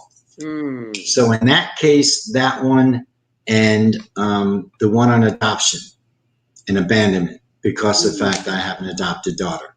Oh, wow. And we've asked her numerous times, and I don't ask her anymore, whether or not she ever felt abandoned by her birth mother. Ooh. And she says, no, she says, I never even knew my birth mother. All I know were you and mom. Oh. You know, because she was only 2 days old. What had happened was she'd been brought across the border from Mexico to El Paso. The mother gave birth. We adopted her in El Paso. She was born in the States. And then her mother went back across the border. Oh. So this, now, you got to understand, okay, I'm going back 40 years. Yeah. Almost 41 years. Wow. So, you know, it was probably a lot different then than it is now. But so those three books, I would say yes, because of my real life experiences. I was probably channeled to write those so other children can understand what divorce and adoption and so forth is like, and whether or not they feel abandoned by birth mothers. But basically, the other books, no, I would say it's nothing in my life. Thank goodness my family never really went through Alzheimer's or anything like that. So, no, I would say none of the other ones, abuse or anything like that. That's just things that, you know, were channeled through me. I hope that answered Benita's questions. So. And if it didn't, I'm sure they'll ask again. In case you just joined in, Flying Together really works with author Bill McDonald. It's so funny. My cameraman that I first started with, we have a HLN TV show production, which airs Tuesdays at 6, Wednesdays at 1 on Channel 19, 24/7 on the World Wide Web, higherlearningnetwork.org, and on our YouTube channel, Higher Learning TV show. Our my number one cameraman at the time was Keith McDonald. So when I saw Bill McDonald, I was like, oh, wow, another McDonald in the family. Let's go to the phone lines. 515-605-9325. Press 1 to speak. Area code 773-977. You're live on the Female Solution. Grand Rising. What's your name? Where you calling from? And what's your question as it relates to author Bill McDonald flying together? Hi there. Well, good morning. This is Lois here in Chicago, in the Hi, Chicago Lois. area. Thank you for calling. I'm still alive. We're all still alive, and I'm just thanking God for it and for our host today. I was wondering, has anyone written a book on the sensation of the divorce or something along that line after the divorce was finalized? And if so, I'd like to know who wrote it, and I'd like to find more out about it. A divorce to me is really getting rid of a problem that causing, I'd say, for your days on this planet to be decreased. Whenever you're unhappy, and God wants us all to be happy. So when you're unhappy, someone's making you unhappy, beating you, schooling you, name calling you. And finally, you get a divorce. So I mean, the pleasure of it. I've had 2 divorces, so I really don't talk about it. The pleasure of it, the release, and whether or not you're going to go and jump into that bag again. So that's my question. Do we have a book out about the celebration of a divorce or the results of a divorce? We know that it affects our children. We know that, no matter what. And the children should not be affected. But, God puts them here for a reason. So they have to go through their trials and tribulations, just like we had to go through our trials and tribulations. And there's nothing we can do about it. Just pray and just thank God. So when you get a divorce, the thing I would like to tell everyone, if you get a divorce, do not go back and remarry that character. Oh, wow. Do not go back and remarry that character because they said the same qualities that you had in the last relationship, it shows up in a different face, a different pair of pants, different shirt, different skirt. So that's the question. Celebration. Is there a book on divorce, celebrating divorce, Bill? And will you be writing one? Thank you for that question. No, but I'm going to make a note on it. Yeah, and I think that's a great question, Lois, because we see divorce as death, and it's not. I don't believe it's death. I believe it's a continuation of the cycle of life. You leave that skirt, as Emily McKendall of WVON, V103, another sister station where I worked at in secular music. They call her. She did a gossip column. She called it the skirt with the dirt. And she talked about, one of the things she talked about was divorce one time. I can't remember exactly what it was, but it's important that we realize death is not the end of the world. That's powerful. So you want to ask, so you don't have a book on divorce, but you may be writing one, celebration of divorce. Yeah, I have one on divorce, but not celebrating divorce. Oh, okay. And that I just wrote that down as, And the thing is, since that book isn't published yet, it's very possible that based on that question of rewriting the book in such a way that it can include the celebration. Celebration of yes. Absolutely right. Yeah. Well, thank you for No, I was just going to say, so, I mean, and that's how some of these topics and so forth come. It's like this, our talk this morning. I never would have thought about, celebrating divorce. And I see, because I can see it on my screen too, Vanetta has the question about how do birds help 2- and 4-year-olds handle divorce? A lot of times a 2-year-old maybe not, but like a 4-year-old or so, they may not understand why mom or dad is leaving the house permanently. And if they can understand, and hopefully through this book on divorce, they will understand that, mom and dad they want to live in different houses. They don't want to live in the same house, but that doesn't mean that they don't love you, and doesn't mean that you can't spend time with them or anything else. We have a neighbor of ours who's divorced, and apparently he was very amicable and so forth. And he has the girls every Saturday, Sunday, Monday, and Tuesday, and his wife has them the rest of the week. And the girls are in a routine, and it just so happens that the ex-wife lives nearby, so the girls go to the same school, so that's not disrupted.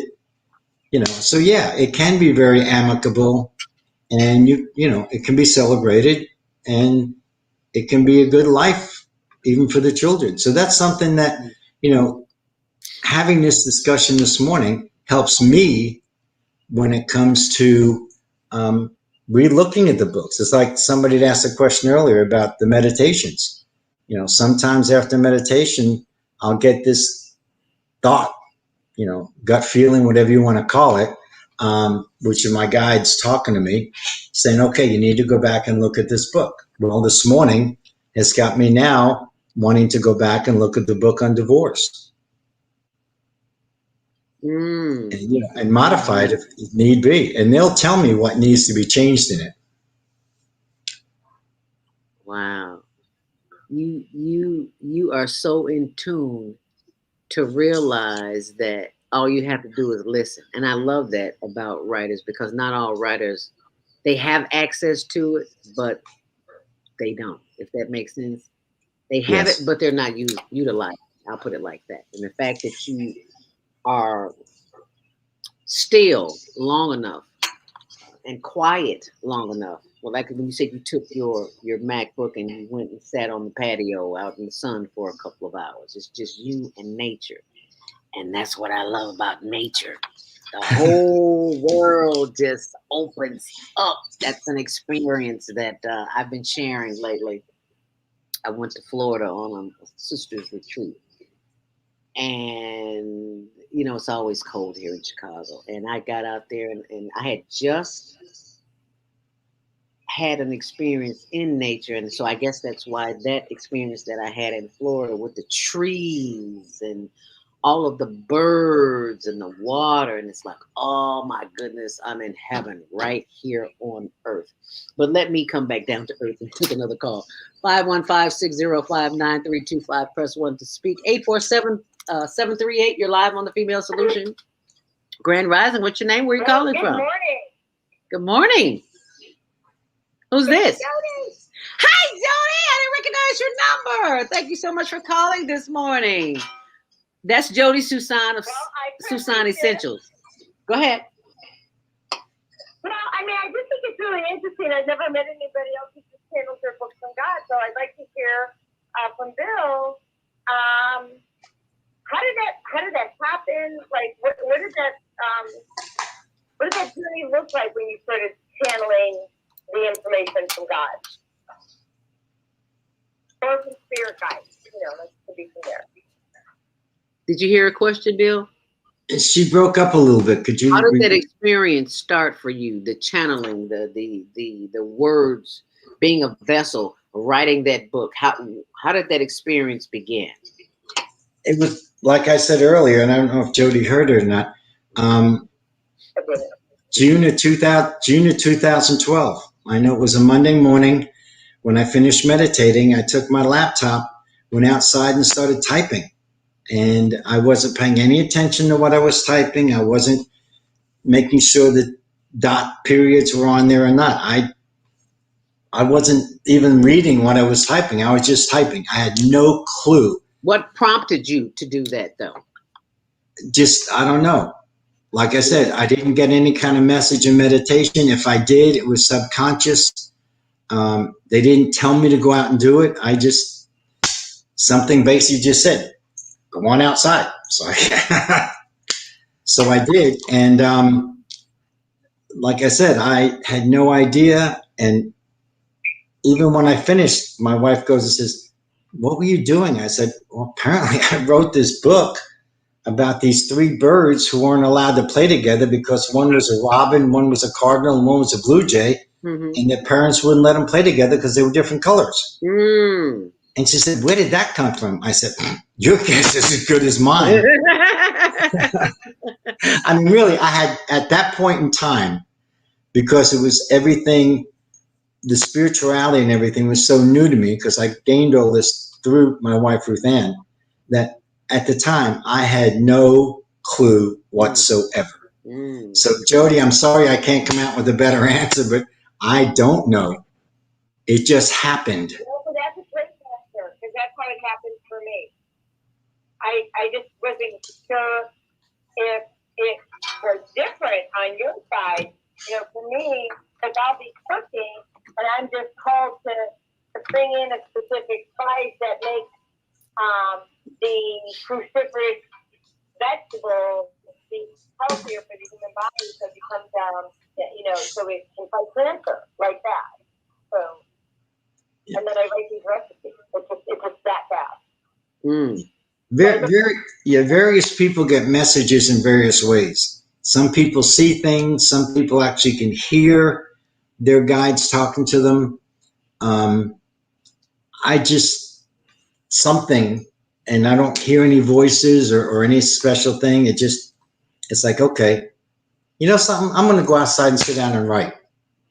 Where that comes from, I have no clue. Well, I do now, but you know what I'm saying. Right. So I didn't know. You didn't? I was just curious if you did, because I didn't know either, and I thought maybe you knew something I didn't know, but it just shows up that way for me, where it just pops. I don't hear voices. I hear, like, it's an idea in my head, like, oh, add that. You know, and it keeps on, and sometimes it comes so fast I can't keep up. Isn't that the truth? And that's one of the, he said, isn't that the truth? Amen. Yeah. Amen. Because sometimes I'll go back after I'm done. I'll go on and do something else, and I'll go back and read. And you know, it's like when you take English in school. Talk about run-on sentences. You know, and that's when the human part of me comes back in and starts making the corrections, putting question marks, knowing where a paragraph ends, you know, and using different words. Like sometimes I'll say, well, you know, Peanut, who's the cardinal, I'll say, well, Peanut said. And other times I'll say, oh, well, Peanut chirped. You know, I'll do it that way and not just always use the English way, you know, like, oh, Peanut chirped his answer. Right. Yeah, and actually it's interesting because that's how, I wrote a chapter in a book. It was my personal story, and then but I wrote it in a day. So I write the same way you do. It's actually mind-boggling, and I still can't wrap my head around it yet. I've been doing it for almost 6 or 7 years now. So. Good. Now I know I'm not alone. Oh no, never alone. Now he knows why. Now he knows he's not alone. Oh yeah, never alone. That's why I have calm despite all the stuff that's going on. Because I have God, I have my spirit guide, and angels. So like I'm walking with God all the time. So I'm cool. Yeah. You're not alone. None of us are alone. Right. Whether we know that we're not alone, right. That's just right. Doesn't matter. Right. Absolutely right. But thank you very much. I don't want to take up any more of your time. But really great show, Zelda, as always. It's so awesome to meet you, and I love what you're doing. So thank you. Thank you for calling, Jody. We appreciate that. That's Jody. That's Jody Susan of Susan Essentials. She will be on tomorrow morning, 7 until 9 a.m. Central Standard Time. And the show is entitled Self-Care. Jody, I just reopened your mic. What's the title for tomorrow's show? Well, actually, self-care is about don't be a victim, reclaim your power. It's the one that we take on Mother's Day. Oh. We're going to Okay. And actually, so we're interviewing also Dr. Christian Willmeyer today to air June 1st. Oh. And she's a neuroscientist who develops like all the supplements for Amen Clinic. Oh. So yeah, she's pretty phenomenal. Unfortunately, she can't do it at the early hour of the morning, so we're going to take that as well. But and you'll be excited to know that Dr. Frank Wallace, the inventor of the bod, has agreed to be on our show once a month. Really? Oh my goodness. So we're going to be learning with Dr. Frank. Okay, yeah, I'm excited. I can't wait that, and I will be there Friday to pick up my bod. Just get there this week. But thank you so very much. I understand. Yes. Yeah, my heart's been with you, darling. My heart's been out with you. Thank you. Been with you the whole time. Thank us. And thank you for joining us this morning. You, love you too, baby. Thank you so much for calling. Thank you for joining us this morning on The Female Solution. It's 8:35. We're a few minutes behind time, but we're going to take our last break. And when we come back, we'll continue the conversation with author Bill McDonald. Flying Together really works, so stay close. And I'll be back in a second. Okay. Dr. Suja of Valona Health, where we combine orthopedic manual therapy and neuroscience to treat the whole person. Health tip for the day is keep it moving. Doesn't matter how, just keep it moving, doing something you enjoy. Walking, dancing, rolling on the floor with your dogs or kids, really anything.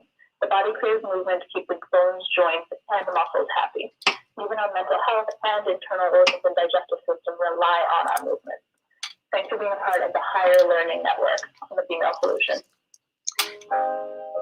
We have an opportunity to transform the whole global society in the next 50 years. 50 years from now, the earth will be populated by a new generation of adults, many of whom are yet unborn.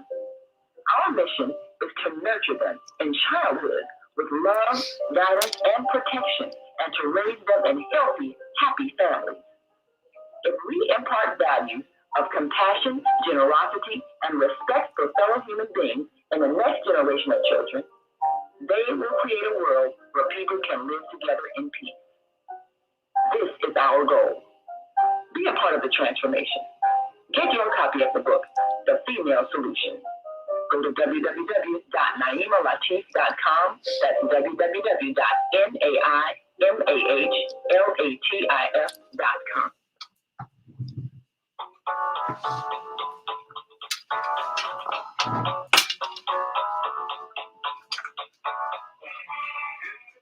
Hallelujah, greetings from the spirit of great enemy, Shalom. Great enemy, we are one. Yah is Jesus' sacred name for God, and Shalom means peace. I'm eventually of Yah Nubian, and I'm inviting you to join me every fourth Saturday from noon to 2 p.m. Wisdom with Pharmacy. Call in number 515-605-9325. Wisdom, wounded spiritual and multiple separation, and spiritually speaking, merely do the will of God are measured to. As a Montessori education, author, activist, international world and spirit, and ordained minister, females, I want you to say farewell to all things, seen and unseen, that present your potential. You bring forth life and give birth to those a created banana beats with 4 legs, a child with a human being with 2 legs. That sentence, healing, self-healing, and our change.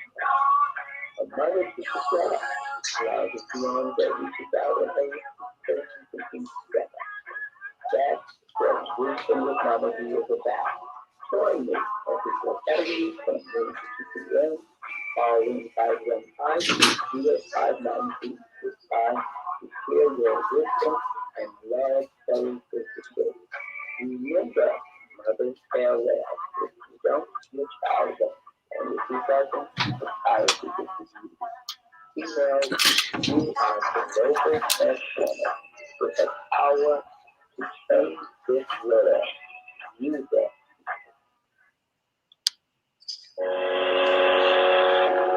What if you could live to be 120 years old and remain active, healthy, alert, and vibrant. Our bodies are made up of cells that are constantly rejuvenating. So if we take proper care of ourselves, we can literally defy aging.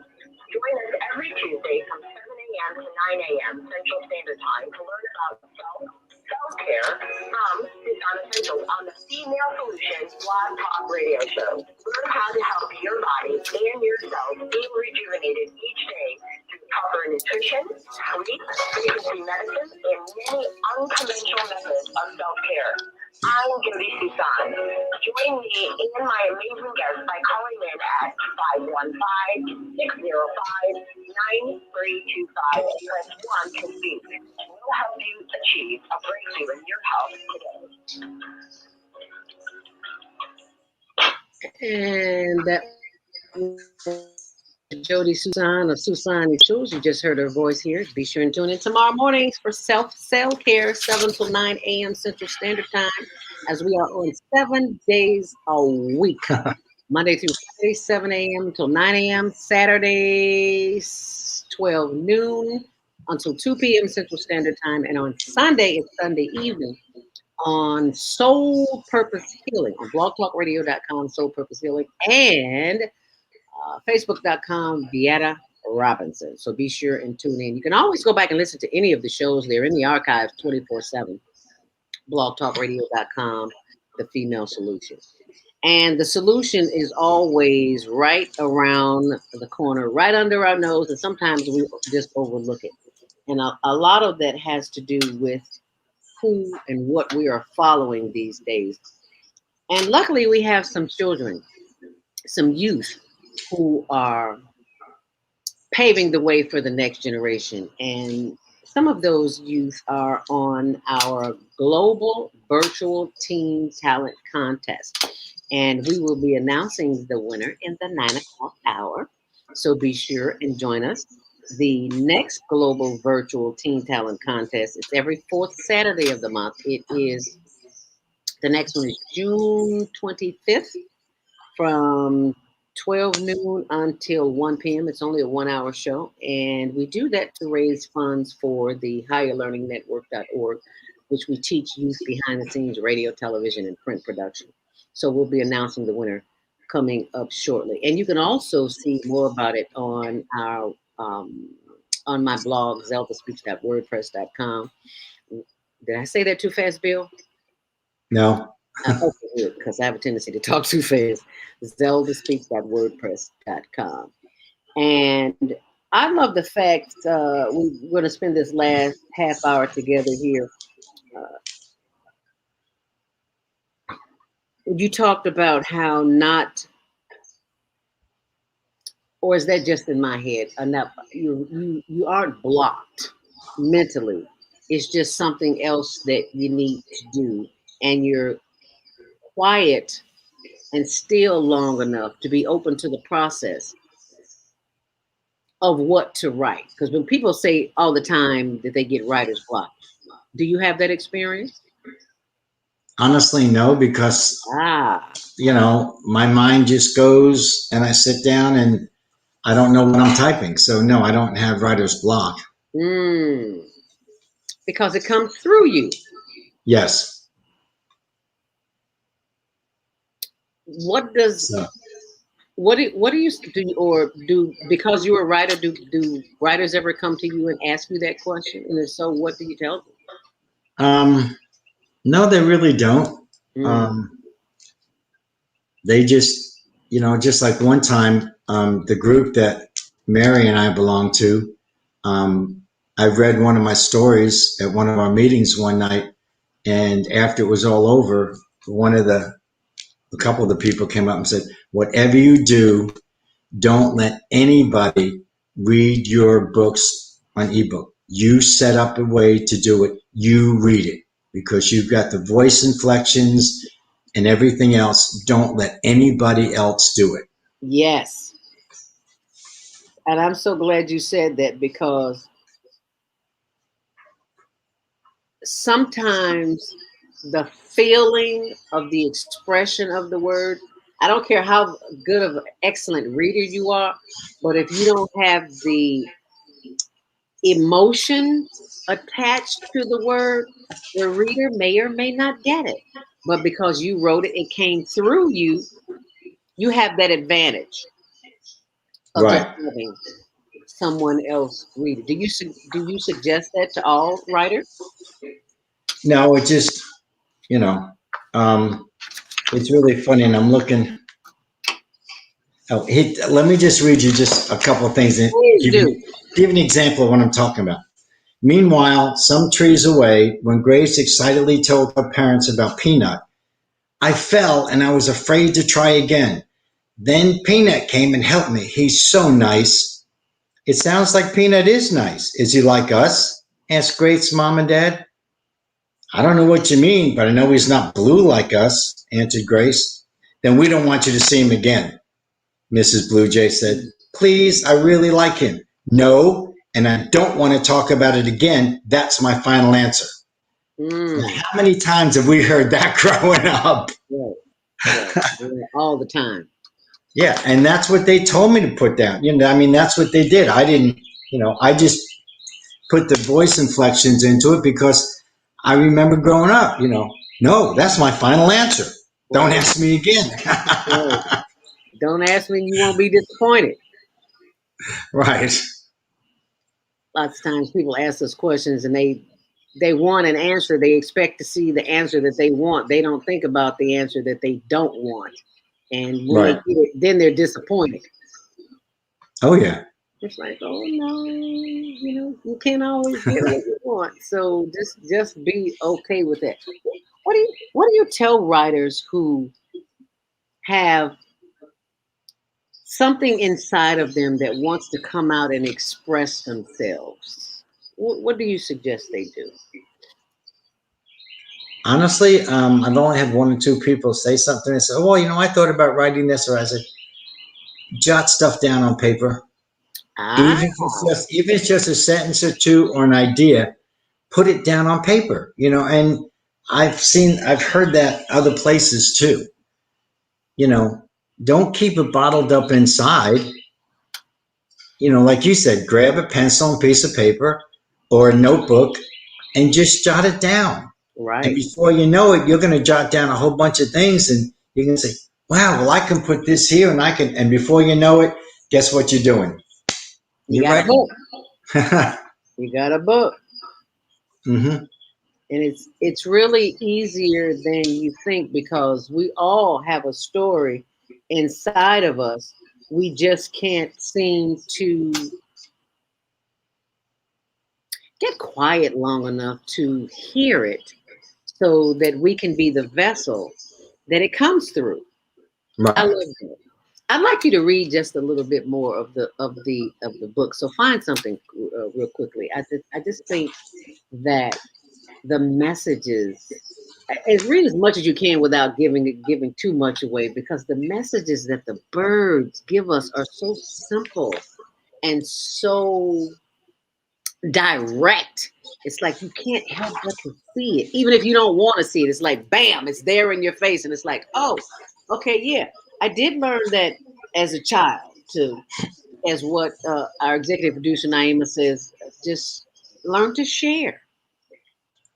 The world would be a better place if we learn to share love instead of hate, the divisions between us, because we're more alike than we are different. It's just that the powers that be know that divisiveness will keep us separated.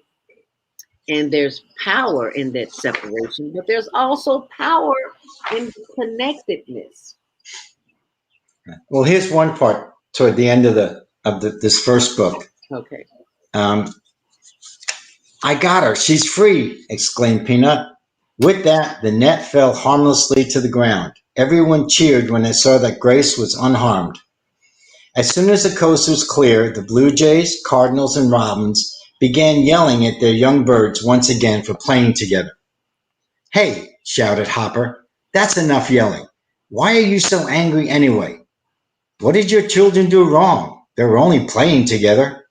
The other birds grew quite silent. as Hopper went on. I told you the children were in trouble. You didn't ask which one. You just came to help. And when you got here and saw that it was Grace, no one left.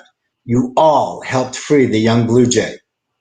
The Blue Jays were happy that the Cardinals and Robins had come to the aid to save Grace. They knew they could not have done it alone. The parents heard the wisdom in Hopper's words. They agreed to let the young birds play together as often as they wanted. They came to discover that they had many things in common with the other birds, even if they didn't look the same. Hopper added, "That's what it's all about. When we help each other, we can get more done than when we try to do something alone. We are all birds, no matter what color our feathers are. When it comes to being there for each other, it doesn't really make a difference, does it?" No, it really does not.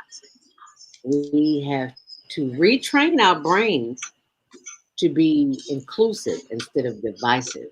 And that's what we learned as children. We simply forgot about it. We grew up and we became so busy and so consumed with consuming that we have forgotten the things that we learned as children that help mold us into being a better human being. You know, it's like when you see somebody in trouble, you come and help them out. And one of the things that, you know, and I periodically watch the news that really kind of upset me was that woman, the Asian woman in New York that got attacked. Yes. And 2 or 3 guys stood in the doorway and watched and didn't come to help her. Yes. I'm like, what kind of craziness is this? Guys watching and not helping. That's what I'm saying. So, you know, this is the whole point. It doesn't make any difference who we are, whether or not we're Asian, American, Indian, French, Spanish, you know. Doesn't matter. The only real Americans were the Indians. All the rest of us are immigrants. Thank you for sharing that truth. Can you repeat that? Because somebody didn't hear it. We're all immigrants. The only two Americans are the Indians. I mean, you go back in our history, we all came from someplace. God, my dad's parents came from Scotland and Ireland. My mom's parents came from Germany. So I'm 3/4 German and 1/4 Irish. Wow. But I'm an American. Right. I'm so glad you said that, because my husband looks at a lot of Westerns, and now he sees something he didn't see as a child. As a child, he always saw the Indian as being the bad person because that's what we learned.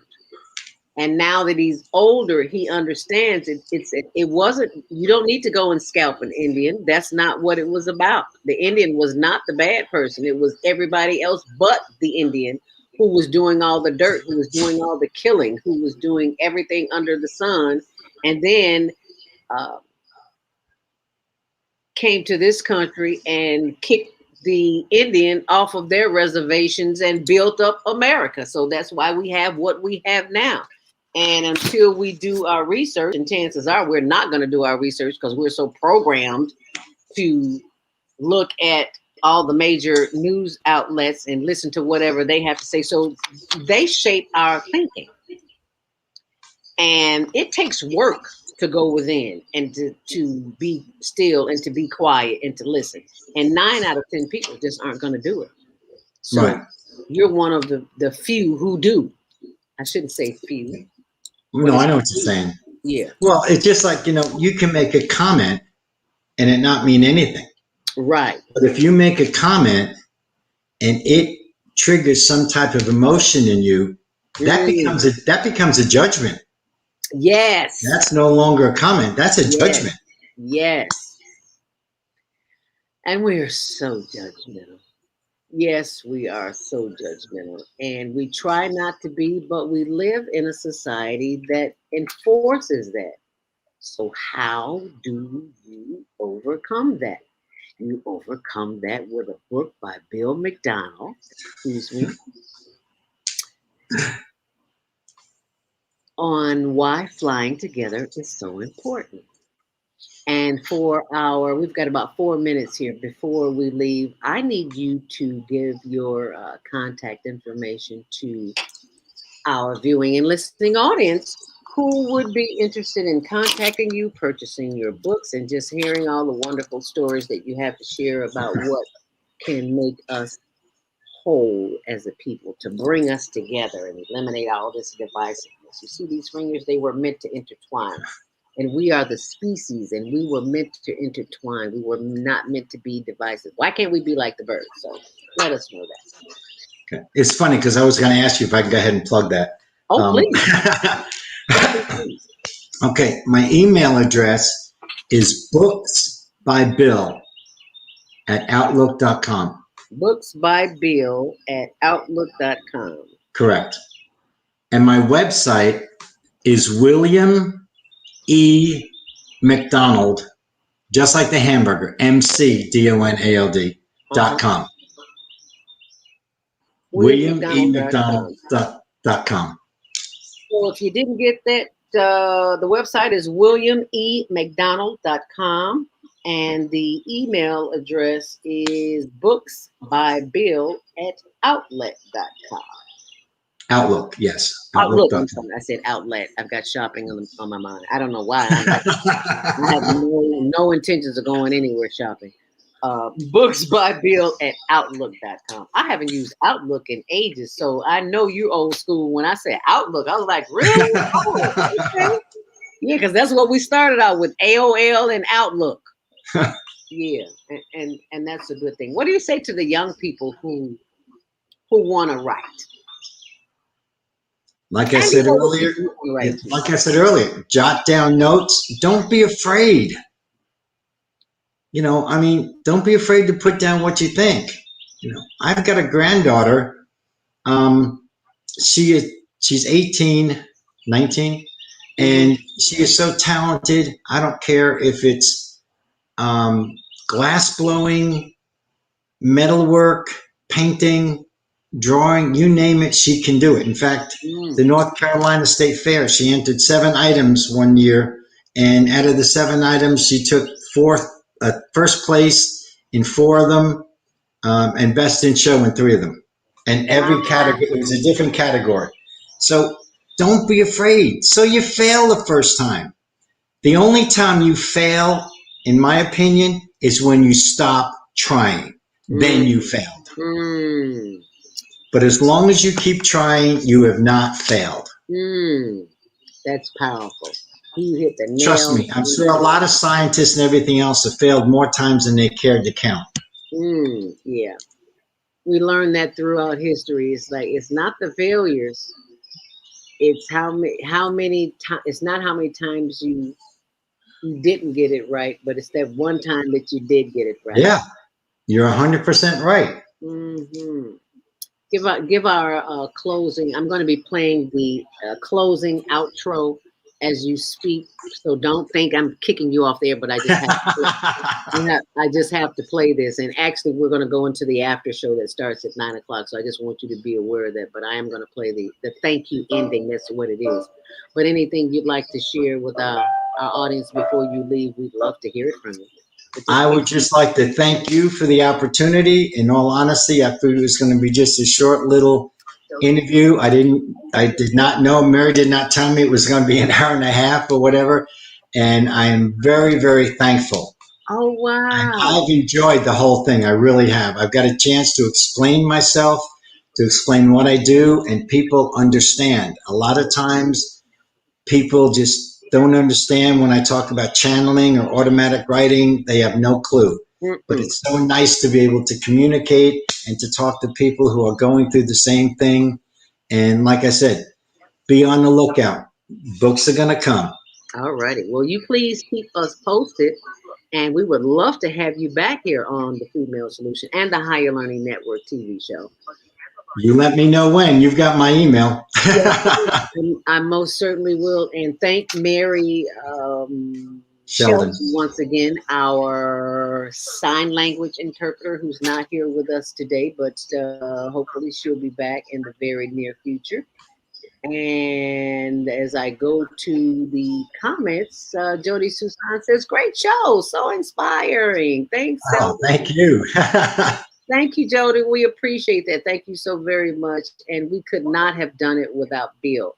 So I just want you to listen to these closing thoughts. If you didn't hear this, not closing thoughts, but just the ending. We're saying bye in all the different languages. Real quick, I'll tell you, if you ever want me back again, I'll even read a portion of a book that's not published yet if you want. Oh, I'm really? open. Absolutely. Yeah, I'm open. Yes, please. Please, please, please. Okay. That's called what do they call it? Preliminary pro marketing? Before I forgot what's the term, but yeah. Pre-marketing, whatever. Okay. So thank Yes, you. again, thank you. I appreciate it. Thank you. As I've been taught by the elders to always say thank us. Us Yes. means the universal spirit. So thank you so much. We will see you next time as we continue with the show in the after show. So thank you so much for joining us, Bill. Okay. Bye. All Thanks. right. All right. Thanks, Bill. Bye-bye now. Bye. That's all, folks. That was Bill McDonald, author of Flying Together It Really Works. And you know what that means. It is now time for the after show with our Monday morning mindfulness and every day of the week host, executive producer Naima Latif. She is en route driving right now, but while she is driving, I'm going to announce the winner of the Round 6 Global Virtual Teen Talent Contest. And I know you have been waiting. And we have been waiting all week. Well, not all week, but all weekend. And we wanted to take the time to acknowledge our youth and the role that they play in the Global Virtual Teen Talent Contest. So let us find out who that is as we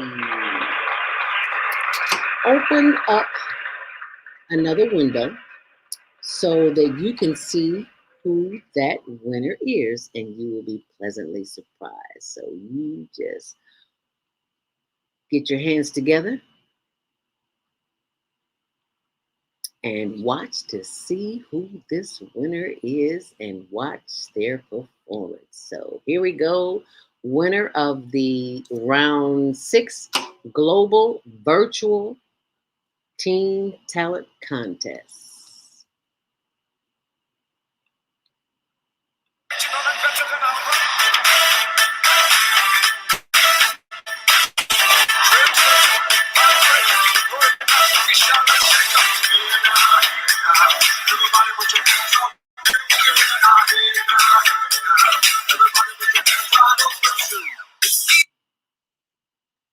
Oh,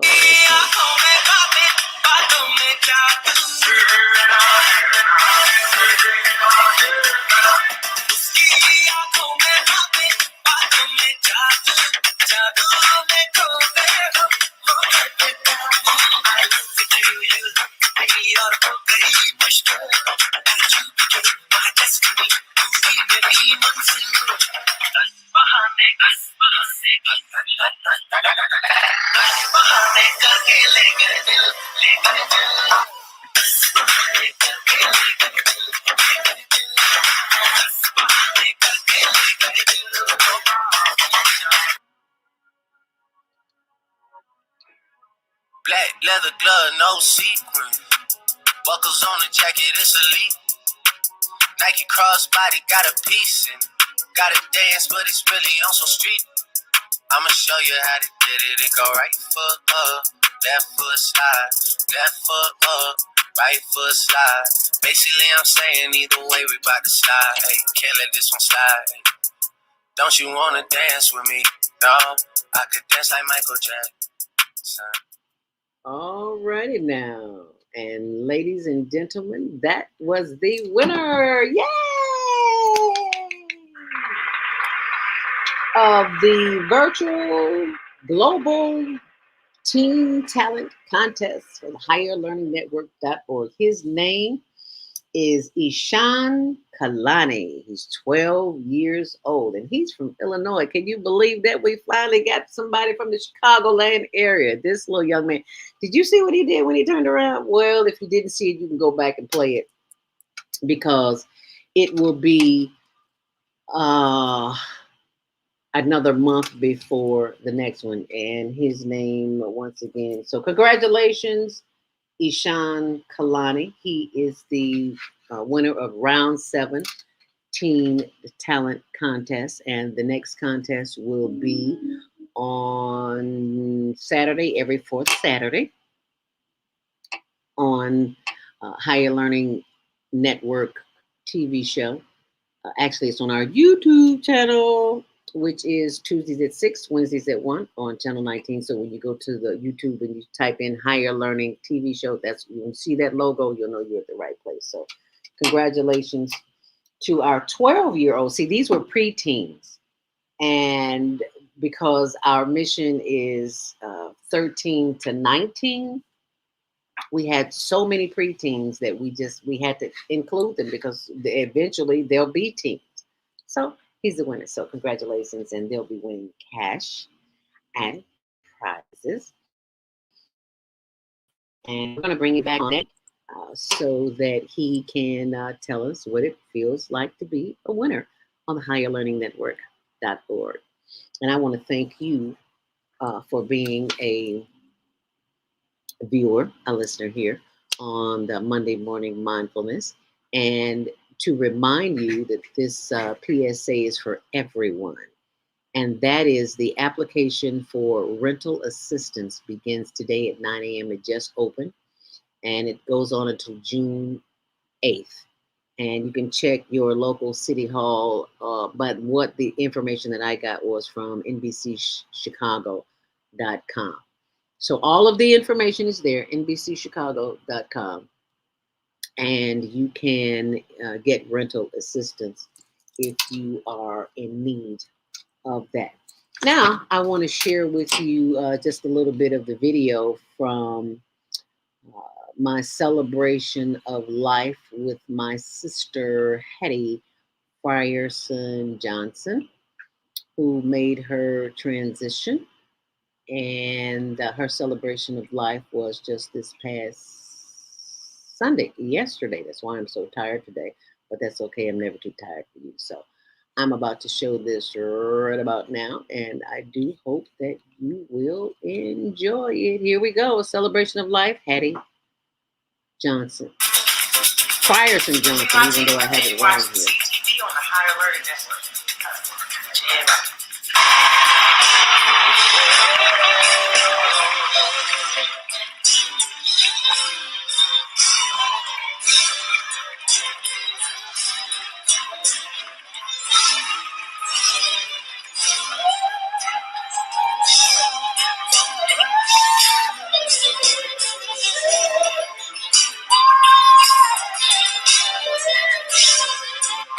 Thank you so much. Is this where the Midwest players at? I see a drink, I see a cell phone, I see some glasses, I see a drink, I see a dress, I see some hair, but I don't see no cars. What car is that? Who is that? That's my birthday. Today's birthday. Happy birthday, Montana. I'm sorry.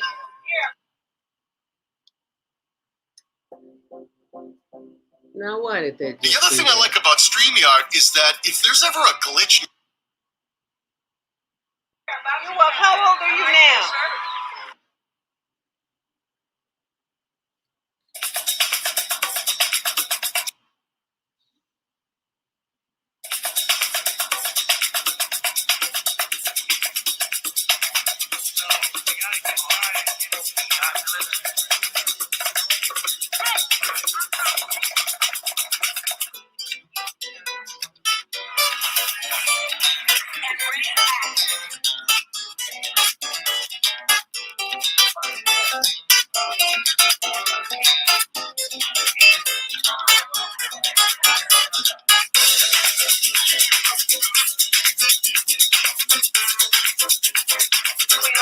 And you're watching CTV on the Higher Learning Network.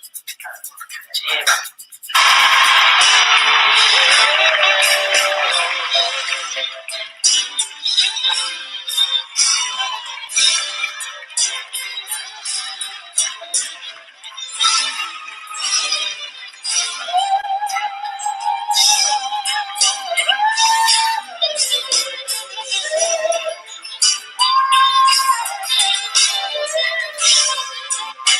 you so much.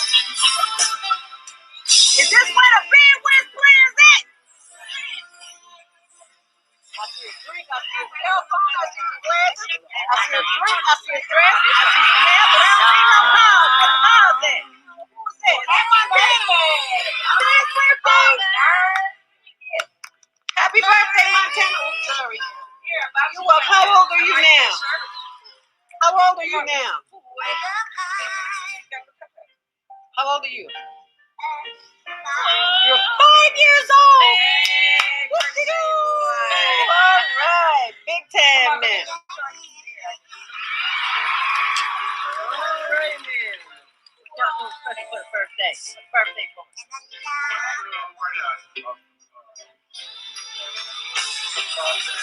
Okay. Uh-oh, somebody's been shopping. Oh, that's a water pump. Oh, Lord, have mercy. Too many cheering for me, but y'all have a good time. I know that's right. What station do you watch? Higher Learning Network. That's right. Higher Learning Network. That's who they thankful. We are thankful. We are grateful for the Higher Learning Network that I'm here today. Because this is how many generations here? History. Sisters' children. No, sisters' grandchildren. Right. Who are the sisters? Where are the sisters? Crystal. Our sister. Okay. Your So sister and my you two sister. are sisters. We are their mother. Their niece is our niece. Their mother is our niece. Right. So these are great. These are our great. Where's their mother? Their mother is behind you. There is the mother. This is our niece. This is my sister's daughter. This is Crystal's daughter. Crystal's daughter, Maritza. Okay. These are Maritza's daughter. Dominique. Kiela. They call her Keith. But we listen.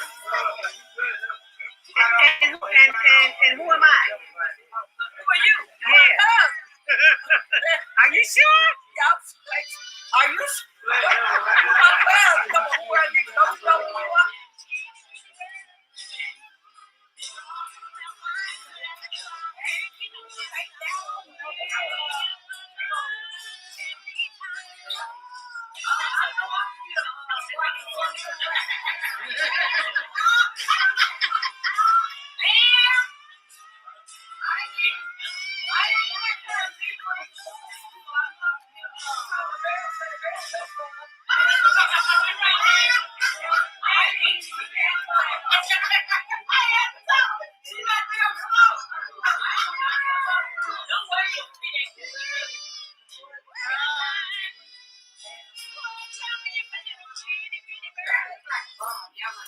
No, you don't. No, you don't. It's your birthday. It's your birthday. Happy birthday. It's your birthday. Though I'm missing you, I'll find a way to get through. Living without you, 'cause you were my sister, my strength, and my pride. Only God made no right. Still, I will get by.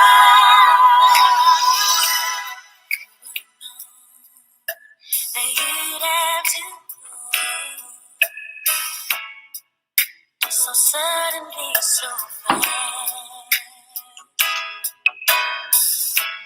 How could it be that our sweet memories would be all that we have left? Now that you're gone, every day I go on, but life's just not I'm so empty inside, and my tears I can't hide. But I'll try to face the pain. Though I'm missing you, I'll find a way to get through.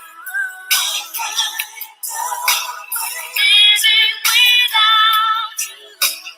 You were my sister, my strength, and my ground. Only God made no why. Still, I will get by. There were so many things that we could have said. If time was on our side.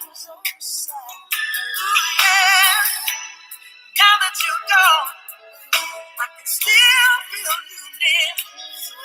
So I'll smile every tear I cry. Though I'm missing you, I'll find a way to go through. Living without you. You are my sister, my skin and my pride. Only God made no fine. Still I will get by. I have a party going on over here. See you again. See you again. I have a party over here. I told him to do this game. You scared? You can't play today. You scared? You can't play me today.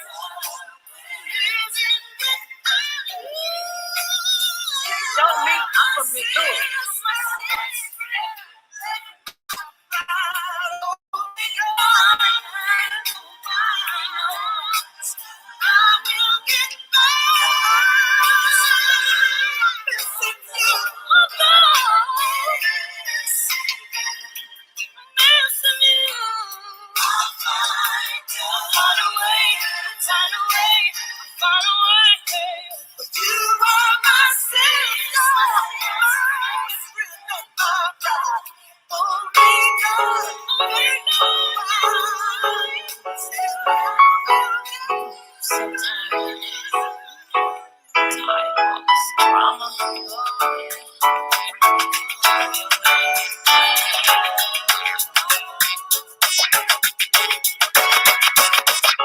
Broken heart again, another lesson learned. Better know your friends, or else you will get burned. Gotta count on me, 'cause I can guarantee that I'll be fine. No more pain, no more pain, no more pain, no more pain, no drama, no more drama in my life. No one's gonna make me hurt again.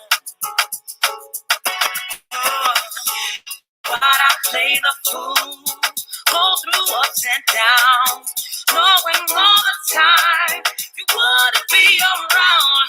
But baby, I like your strength, 'cause I was young and restless, but that was long ago. I don't wanna cry no more. No more pain, no more pain, no more pain, no more shame messing with my mind. No more drama in my life. I don't ever wanna hurt again. Speak my mind, I wanna speak my mind. Ooh, it feels so good when you let go of all the drama in your life. Now you're free from all the pain, free from all the pain, free from all the stress. So now you're happy.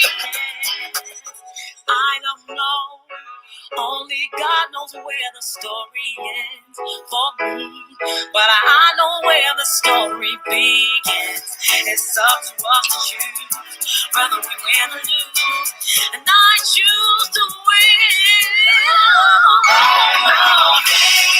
No more pain, no more pain, tired of hurting, tired of you playing games with my mind.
I'm so tired.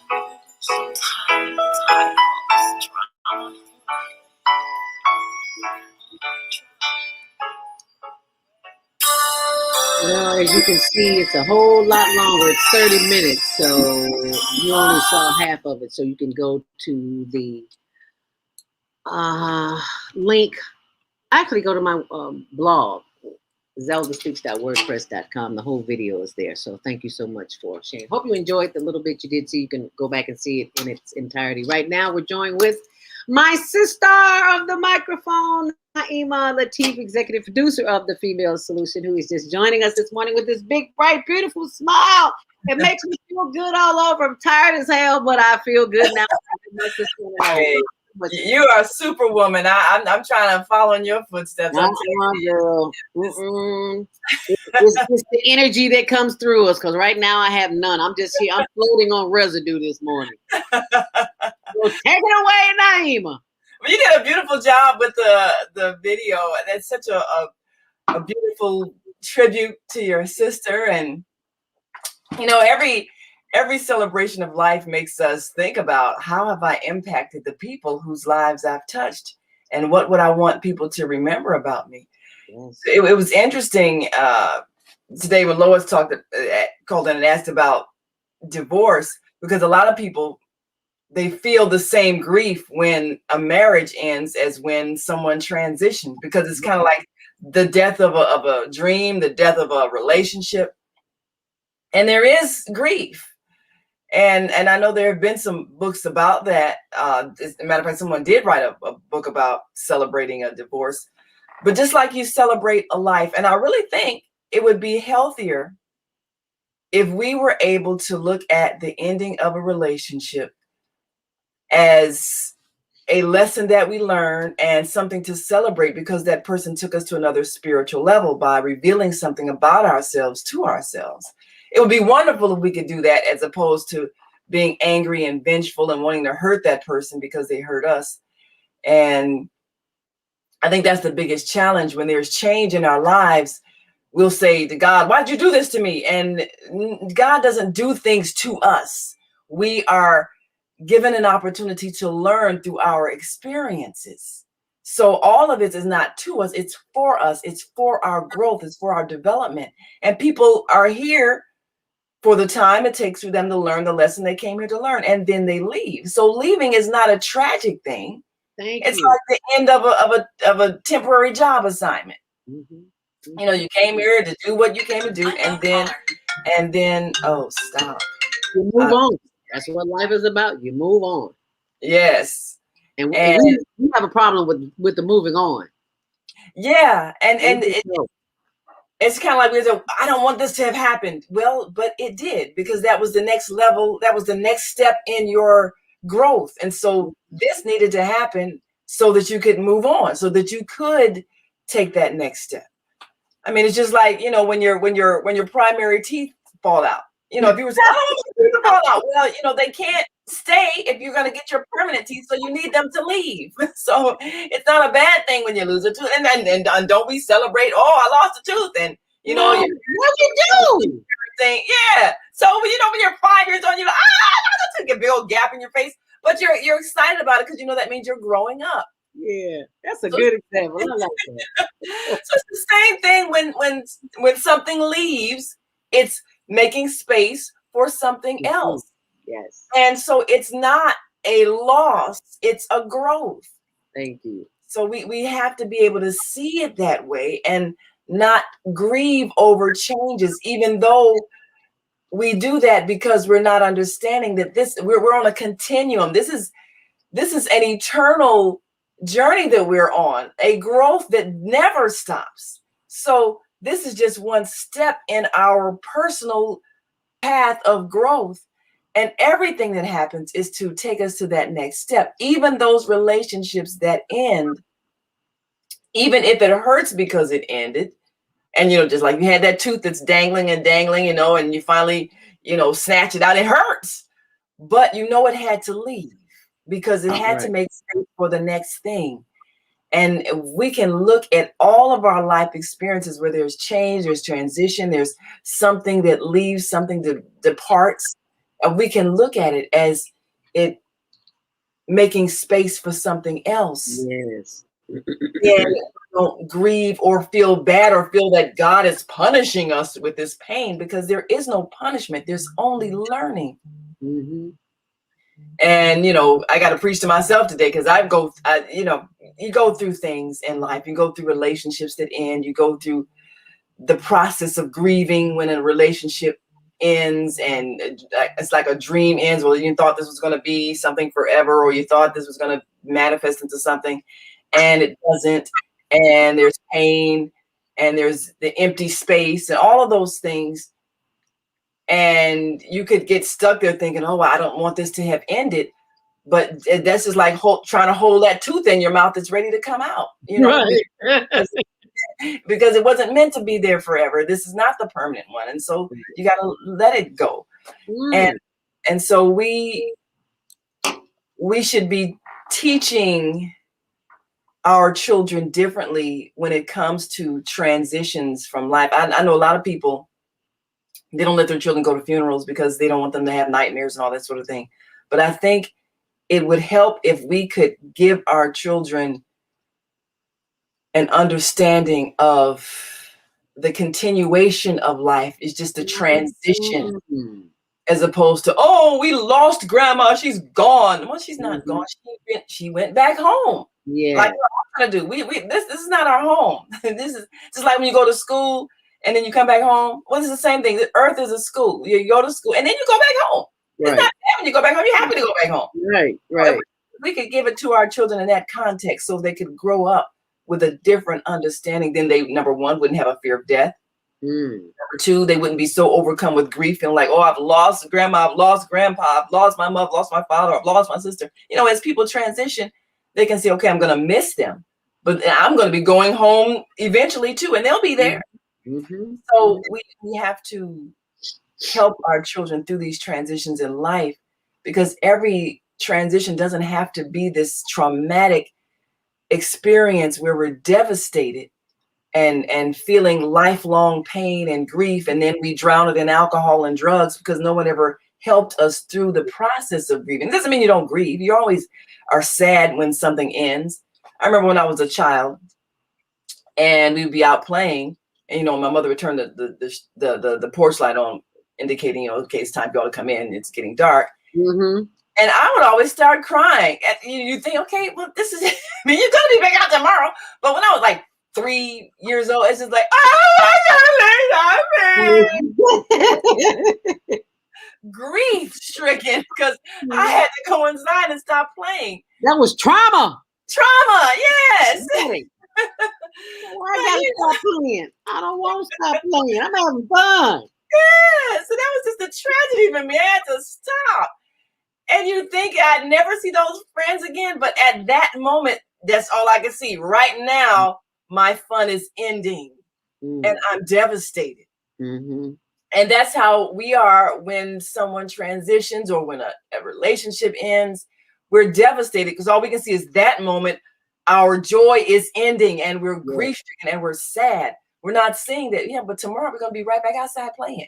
We're not seeing that, that we're going to see them again. We're going to love again. We're going to have joy again.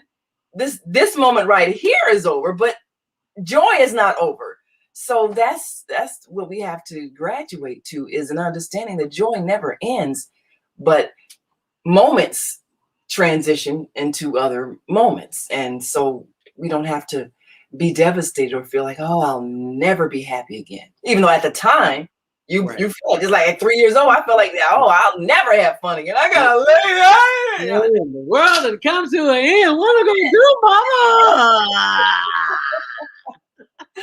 So, at the time you don't see the future, but we have to help our children see a future in everything so that they never become overwhelmed in those challenging moments in life.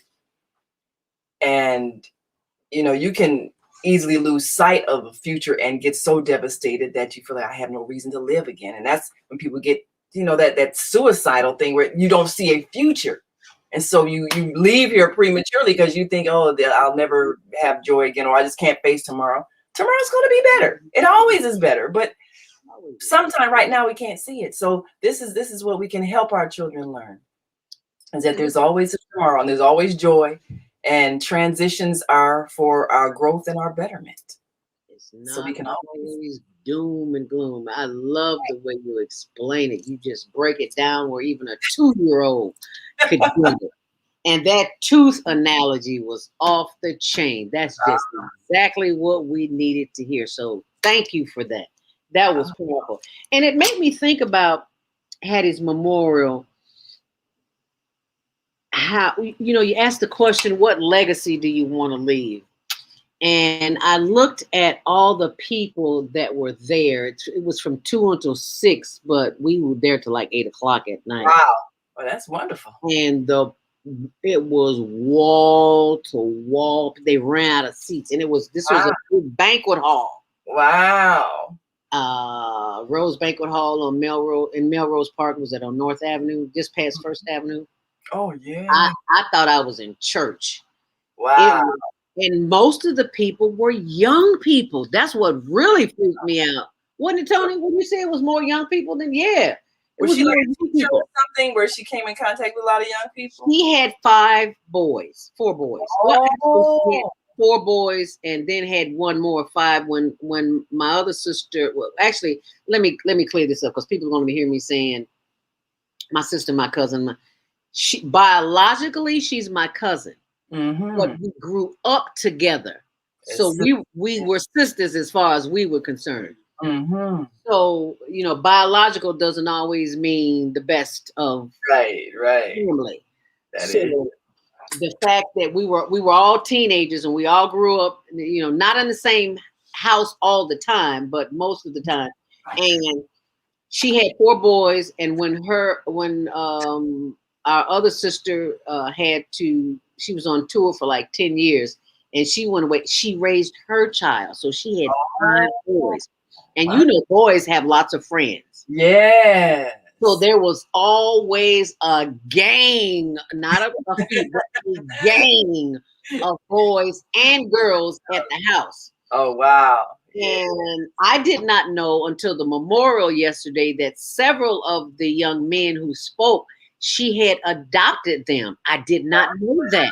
Wow. What Hattie did, she kept to herself. She just did the work.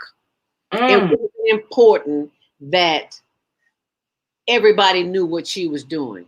What was important was the lives that she touched. One guy named Fritz, I didn't even know he was a minister. He become a minister. He told the story. He was like, she picked me up off the ground and brought me into her heart and her home and her bosom. And as a result of that, you know, I went through the whatever it was I went through as a young man, the trials and tribulation, and I became a minister to speak the word to help other people. And I was like, wow, I didn't know that.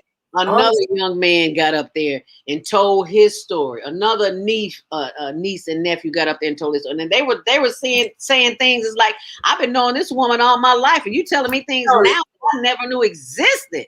That's powerful.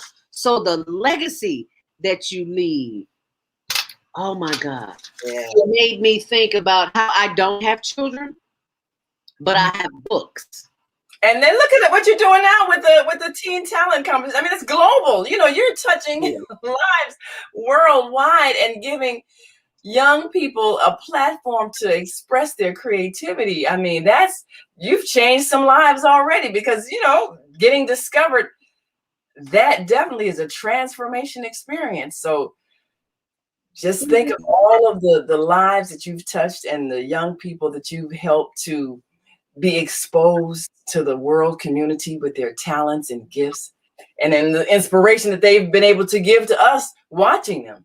So that is just amazing. Hey, got a message from Deborah. Deborah Smith, our Saturday host. She said, love y'all. Love you, Axis. Thank you so much for joining us this morning. That is thank you so much for that, because I just didn't see it that way. I was Bill, our guest who was on the show earlier, this one, Bill McDonald, author of it's up here somewhere. I can't remember the title of the book. It's something about flying.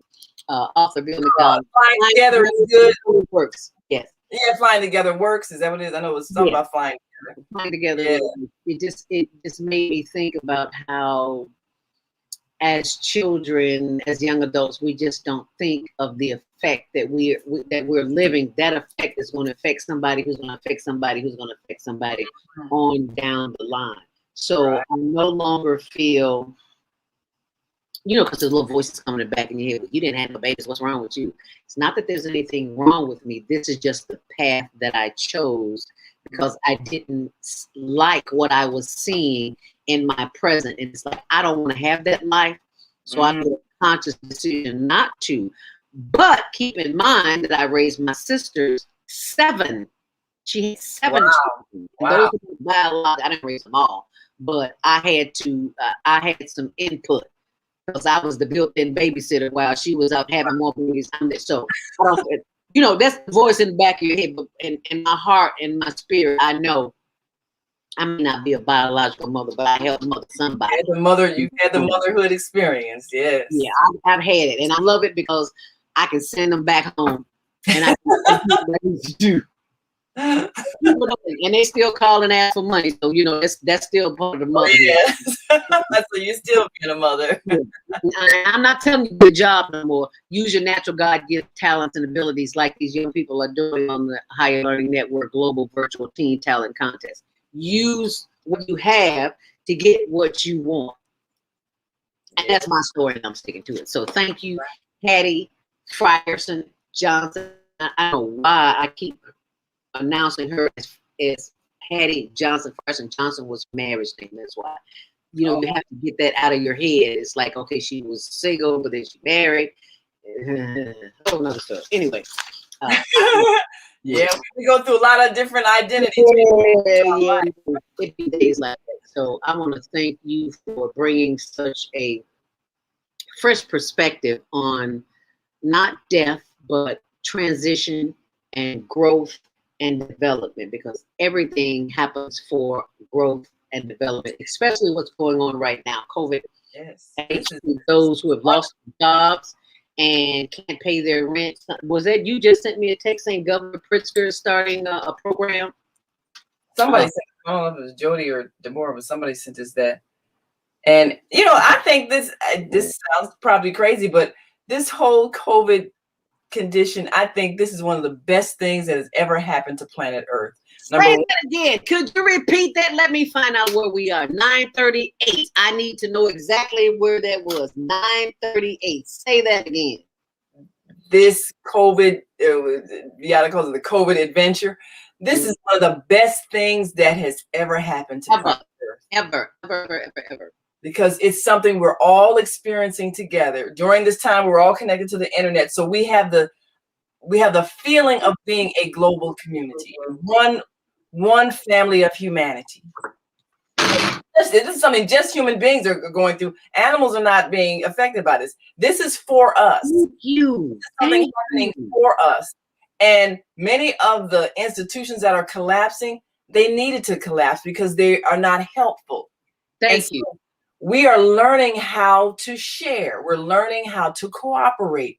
We're learning how to care for each other. And we're learning that everybody is connected. Now, this is so powerfully illustrated by this virus when someone's breathing, someone's touching, what's inside their body can get into your body and affect your health.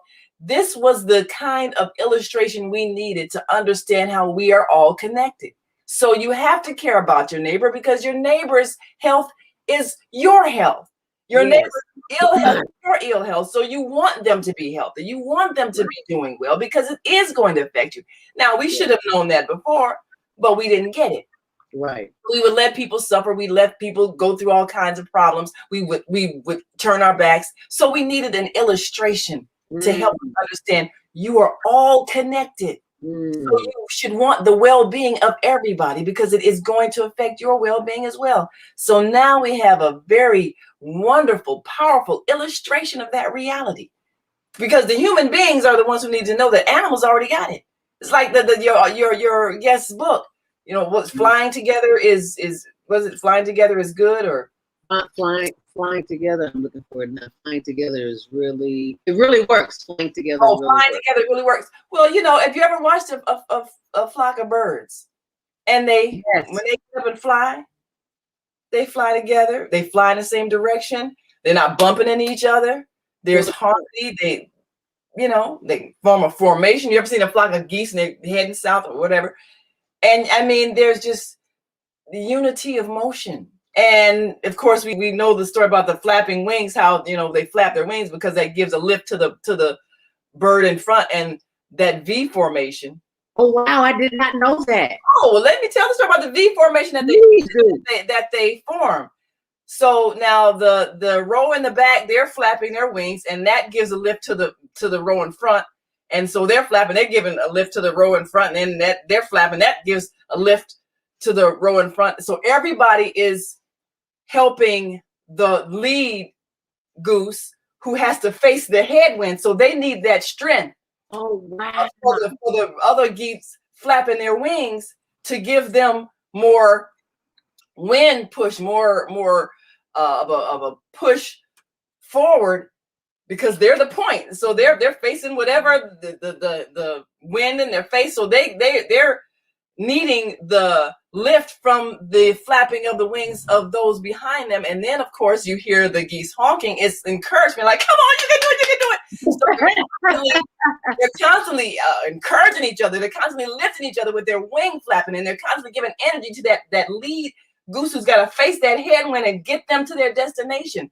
And it's one effort, one collective group effort. Everybody is working together and everybody's position is important. And like if anything happens, say like some hunter or something shoots down a geese, two will fly down to go and see about him and accompany him, see if they can help him, or if he's dying, they'll stay with him until he transitions, and then they join the flock. But they are always a unified body. So animals, they get it. They understand cooperation, collective work and responsibility. They understand sharing. They understand that we're all connected. It's human beings who don't have the understanding. We're the only ones making war on the planet. Nobody else is doing that. Wow. So we're the ones who needed the lesson so that we can understand you are all connected. You have to work together. Flying together really works. We needed a lesson. And thank God we had it. I just don't understand why. How is it that the animals get it, and we don't. I don't get that. Why? We are driven by our ego, which makes us think we're separate. We see ourselves as separate from each other and separate from God. They are in unity consciousness, understanding that we're all part of a collective system. Human beings like to say, oh, we're smarter than, no, we're not. everybody, we want to believe that. No, we're not. But we're the only ones making a mess on the planet. Nobody else is doing it.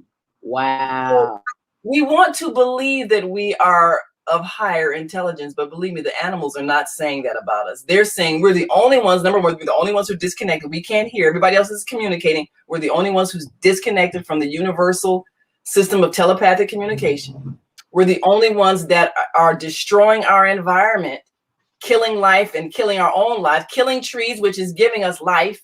So we can't breathe because we're killing trees. We're the only ones creating destruction and hurting ourselves because we don't see ourselves as part of the collective. Everybody else is working together. The birds sing at a pitch that helps the plants grow. Everybody's part of this collective world, this whole ecosystem, and they're aware of it. Human beings are the only ones that are unaware that everything is connected, and you can't destroy one thing without destroying yourself. We're the only ones who don't get it. Right. So we're not the most intelligent. We're the ones who are disconnected, and we need to be reconnected. So thank God for the coronavirus and helping us to understand that so we can make adjustments in all of these systems that we have created that hurt people. Whether it's the sick care system that won't allow people to learn about the natural plants that grow that would be healing our bodies. You ever see a dog that gets sick and they go and eat grass? They know which plants will help them, get their gastrointestinal, system back in order. Even if they need to, try to get something to help them vomit up, they know to go to eat the grass. That'll help do that. I mean, everybody knows that the earth is here to support us and give us what we need for our health. Human beings are the only ones who manufacture things and have us eating plastic and getting sick and then getting more artificial substances in our bodies to get well instead of using what Mother Earth is giving us for free. We're the only ones doing that. Yep. And you wonder why we're sick. And we wonder why we're sick. So if we would observe the animals, we would learn something, but we're so arrogant, believing we're smarter than everybody. The stupidest person is the person who thinks they know everything. Well, yeah. You can't tell that to somebody who thinks they know everything because they know everything. They know everything. Yeah. So, all these things that are based on money need to collapse. So we need to have a period of time where our financial support has collapsed so that we can think of other ways of getting things done, other ways of helping people that doesn't involve money. Because what happens when nobody's making any money? Then you got to figure, you got to feed people because they don't have money to buy. What are you gonna do? Let them starve? So we have to go through this so that we could get out of this system of everything being money driven, as opposed to it being driven by our desire to grow and learn and evolve to higher awareness, so that we could benefit our environment, benefit the life forms that we're sharing this planet with, benefit each other. We need to learn how to fly together. We need to learn how to work as a collective. Everybody else, every other species knows this. We're the only ones that are operating separately because we're supposed to be the intelligent ones. Yeah, well, can you claim higher intelligence if you're the only one that's causing problems and everybody else is waiting for you to finally get it together? Like, when are these human beings going to finally get it together? They don't get it. So we needed these lessons so that we could change the things that we have created that's causing us problems with ourselves. We need to see a way to function without using a monetary system that makes people lie and cheat and steal, because that's what we've created. If you can't get basic food without money and you're not and able to make money, then you're going to steal because you're not going to sit there and let yourself starve. No. So theft comes from a system of excluding people from a means to take care of themselves. We created that system. Yes, we did. Nobody else is paying to live. You know, the birds, I'm watching the squirrels, they're eating the seeds that fall from the trees. I'm like, oh, because I was wondering, well, what do you all eat? And then I saw, okay, all these seeds that fall from the trees, well, that's their food. And everybody else has food that's natural. Why are we having to slave for someone else in order to buy the food that we have to eat? Right. Why can't we just eat from the ground like everybody else? Why does it cost to live? It shouldn't cost. You know, you can build your house out of whatever's, you know, trees, rocks, or whatever. All the substances that we need is right there. Why is it costing? Well, because the bank has to finance it, and then they have to pay the people to work. Why? Why can't we just help each other build our homes the way you used to do it back in the day? Yep. Everybody just help build your house, and everybody has a house, and everybody's eating from the ground. It doesn't cost to live. Nope. So all of these systems are collapsing because they're not in harmony with the way the world should work, which is as a collective, as a unified body, everybody respecting everybody's needs and wants, and everybody helping everybody. That's how it should be. But it's taking this drastic thing for us to be forced to stop and then regroup and rebuild and recreate, because what we had, we don't need to go back to that. It was a mess, and we need it as long as it takes us to figure it out, as long as this virus is going to be with us. So we need to learn. And I know a lot of people are distressed about, you know, you got the vaxxers and then the non-vaxxers and all of that. But what we need to learn is how to love and respect the bodies that we're in. Yes. So that they can continue to carry our life force energy, so that we can continue to do the good things that we want to be remembered for, because that's why we're here. We're here to serve. We're here to love. We're here to inspire. And so if your body is racked with pain and suffering and malfunctioning, then you can't give your best. So you should want to be your best. You can give your best. All of us would love to have the kind of homegoing celebration that your sister had, but people say all these wonderful things, and we can see that we did something that made a difference in lives. That's success. When people remember you with joy and they think of how you touched their life and how you made a difference and how you helped them to grow, that's the most successful life you can have. So this is what all of us want to be able to aspire to. And so that means we got to keep our bodies healthy so we can use this as the tool that we do our work. And we want to be able, when we make our transition, we want to be able to say, my time here made a difference. Yes. And people are going to carry on with seeds that I planted in them. Yes. And not only is my spirit eternal, my work here in this physical realm lives on through all of those whose lives I touched. That's what we want for ourselves. And she Thank did you, Patty, for inspiring all of us with a wonderful life. Yes, and she did it. I was like, oh, you can't cry for that. Yes. There is no reason. There is no reason to cry. That's just the reason for celebration. And what I am glad about is that we are learning to celebrate the life and not see it something bad. Oh, they died. Oh my God. Yeah. But I'm sure her transition is going to leave a whole lot of people thinking, where do I go from here? Yes. And what people say about me when I transition, because every time I go to a live celebration, they always think, okay, what do I want said about me? Yes. And you know, we had the time that we have here, any conflicts that we have, we want to be able to resolve them so that we don't leave anybody with ill feelings. Mm-hmm. And we want to make sure that we correct any mistakes we made as much as possible. I mean, all of us, you know, we make errors in judgment, we forget things, but we don't want anybody in their heart still feeling angry and hurt at something that we did.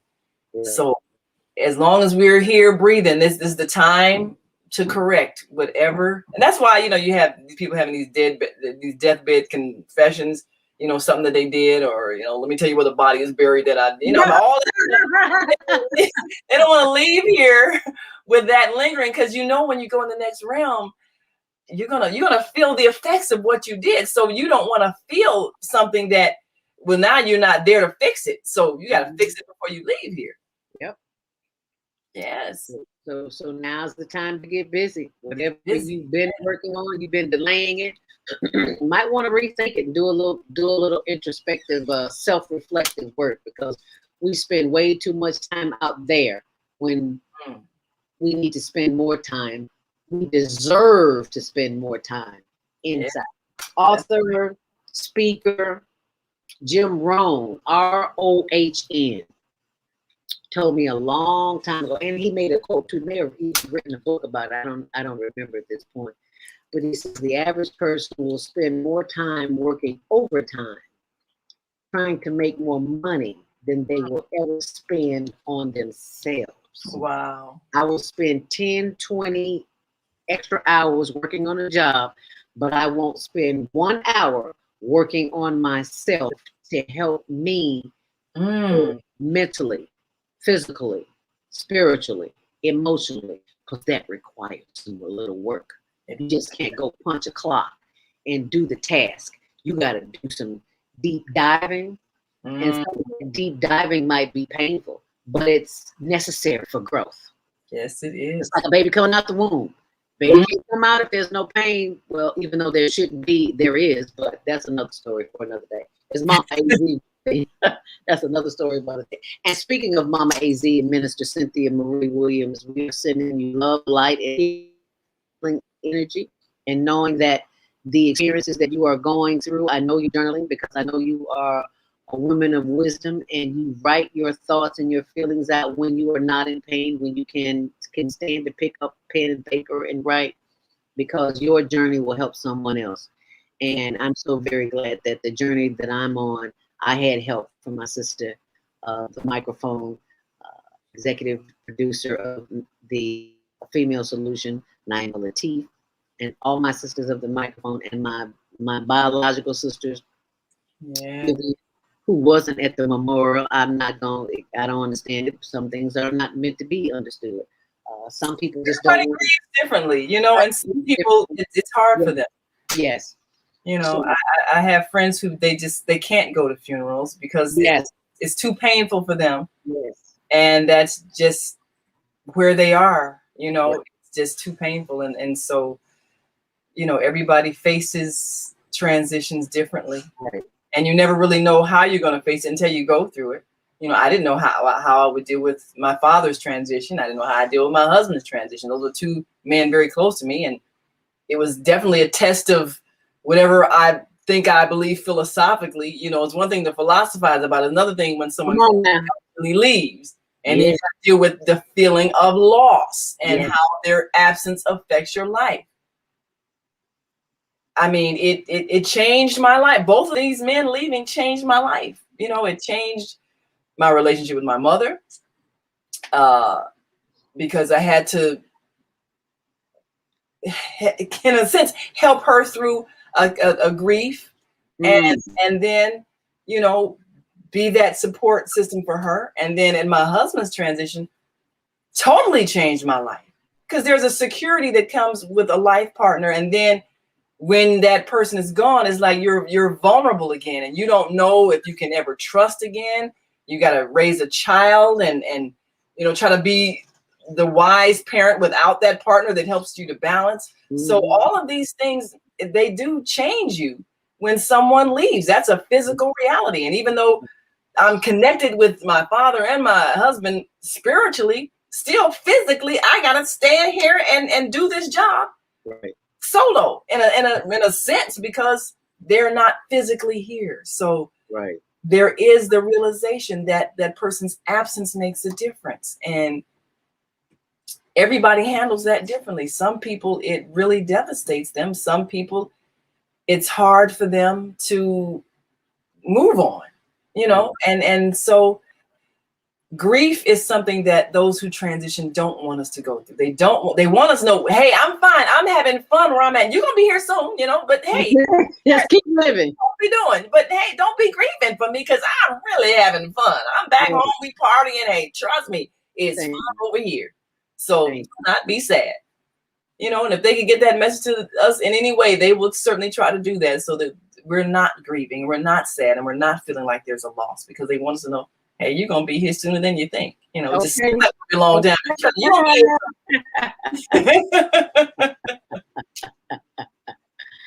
Yeah, because you didn't come to stay. You might think you did, but you didn't stay. Everything in life is temporary except death. Yeah. It is permanent. Yes. And even though we know that the body is electric and in nature, we're all spiritual beings having this human experience. Yes. It never, your spirit never dies. Life is eternal.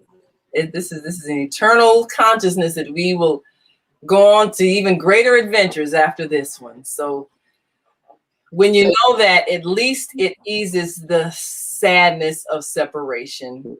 Just like if a good friend or a family member, moves to another country, you're not going to be able to hang around them, but they still exist. They're just someplace else. Right. So that's the same thing.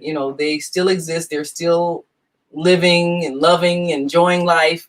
It's just in a different place, a different dimension, a different form, because they don't have this physical body, but they're still among us. I love what you said. I love what you said, a different dimension. You know what that reminds me of, right? The Twilight Zone. Right? Yes. You're just living in a different dimension. We know it or not. We're in the Twilight Zone. We are in the Twilight Zone. Yes, we are. And it's 10 o'clock, and I'm about to go to another zone, and I know you got a busy day ahead of you.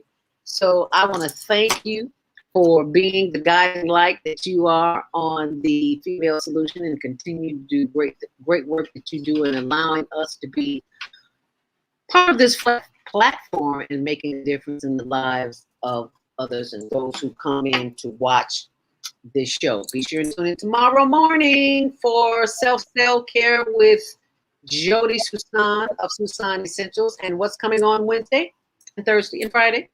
Oh, well, of course, we've got Wednesday, myself and my co-host Kareem Hamid, we will be on addressing more family matters. As a matter of fact, an author that we have coming on might even deal with some of the issues having to do with separation and transition and readjustment. So we're going to talk about that on Wednesday. And of course, Thursday, we've got our Women's Roundtable. We're working on, hey, Jody, working on a couple of the elected officials giving us some insight about some of these world events that are distressing, and how much impact and how much input do we have as citizens if we really want to not see conflicts escalate into world war. What can we do in stopping the conflicts, especially when we don't really understand a lot of it? How do we get more understanding about what's happening so that we can help? So we'll talk about that on Thursday. And of course, Friday, we've got Health and Wellbeing with Viata. And Saturday, we have Is that this is the 5th Saturday. Wisdom with Mama D, 4th Saturday. Yes. She was on, she was actually on. She was on this I think we got 5 Saturdays in this month, don't we? Yeah, we do. Yeah. Oh, wow. So what's going to happen? Yeah, so this is going to be a, we'll stay tuned because we got a couple of options there. We're going to probably be on location at some of the events happening. So we'll keep you posted on that. We have a few options, and we want to bring you some live coverage on Saturday. So, look forward to Saturday morning. Saturday afternoon, 12 noon to 2 p.m. We'll be live on location, giving you some insight about those people who are making things happen here in Chi-Town. In Chi. Well, thank you so much for sharing that information, and thank you who are watching, and be sure to subscribe to our YouTube channel, Higher Learning TV Show. See that logo? You'll know you're at the right place, Higher Learning TV Show. And congratulations to Ishan Kalani, who was our winner for round 6 of the Global Virtual Teen Talent Contest. Round 7 is beginning now, so get those 1-minute videos in and send that via YouTube to hlntvshow@gmail.com. And on that note, stay on purpose, stay empowered, and stay tuned to your next show here on the Female Solution. Namaste. Hotel. Shalom. Make it a great day. Thanks, sis. Appreciate you. See you next time.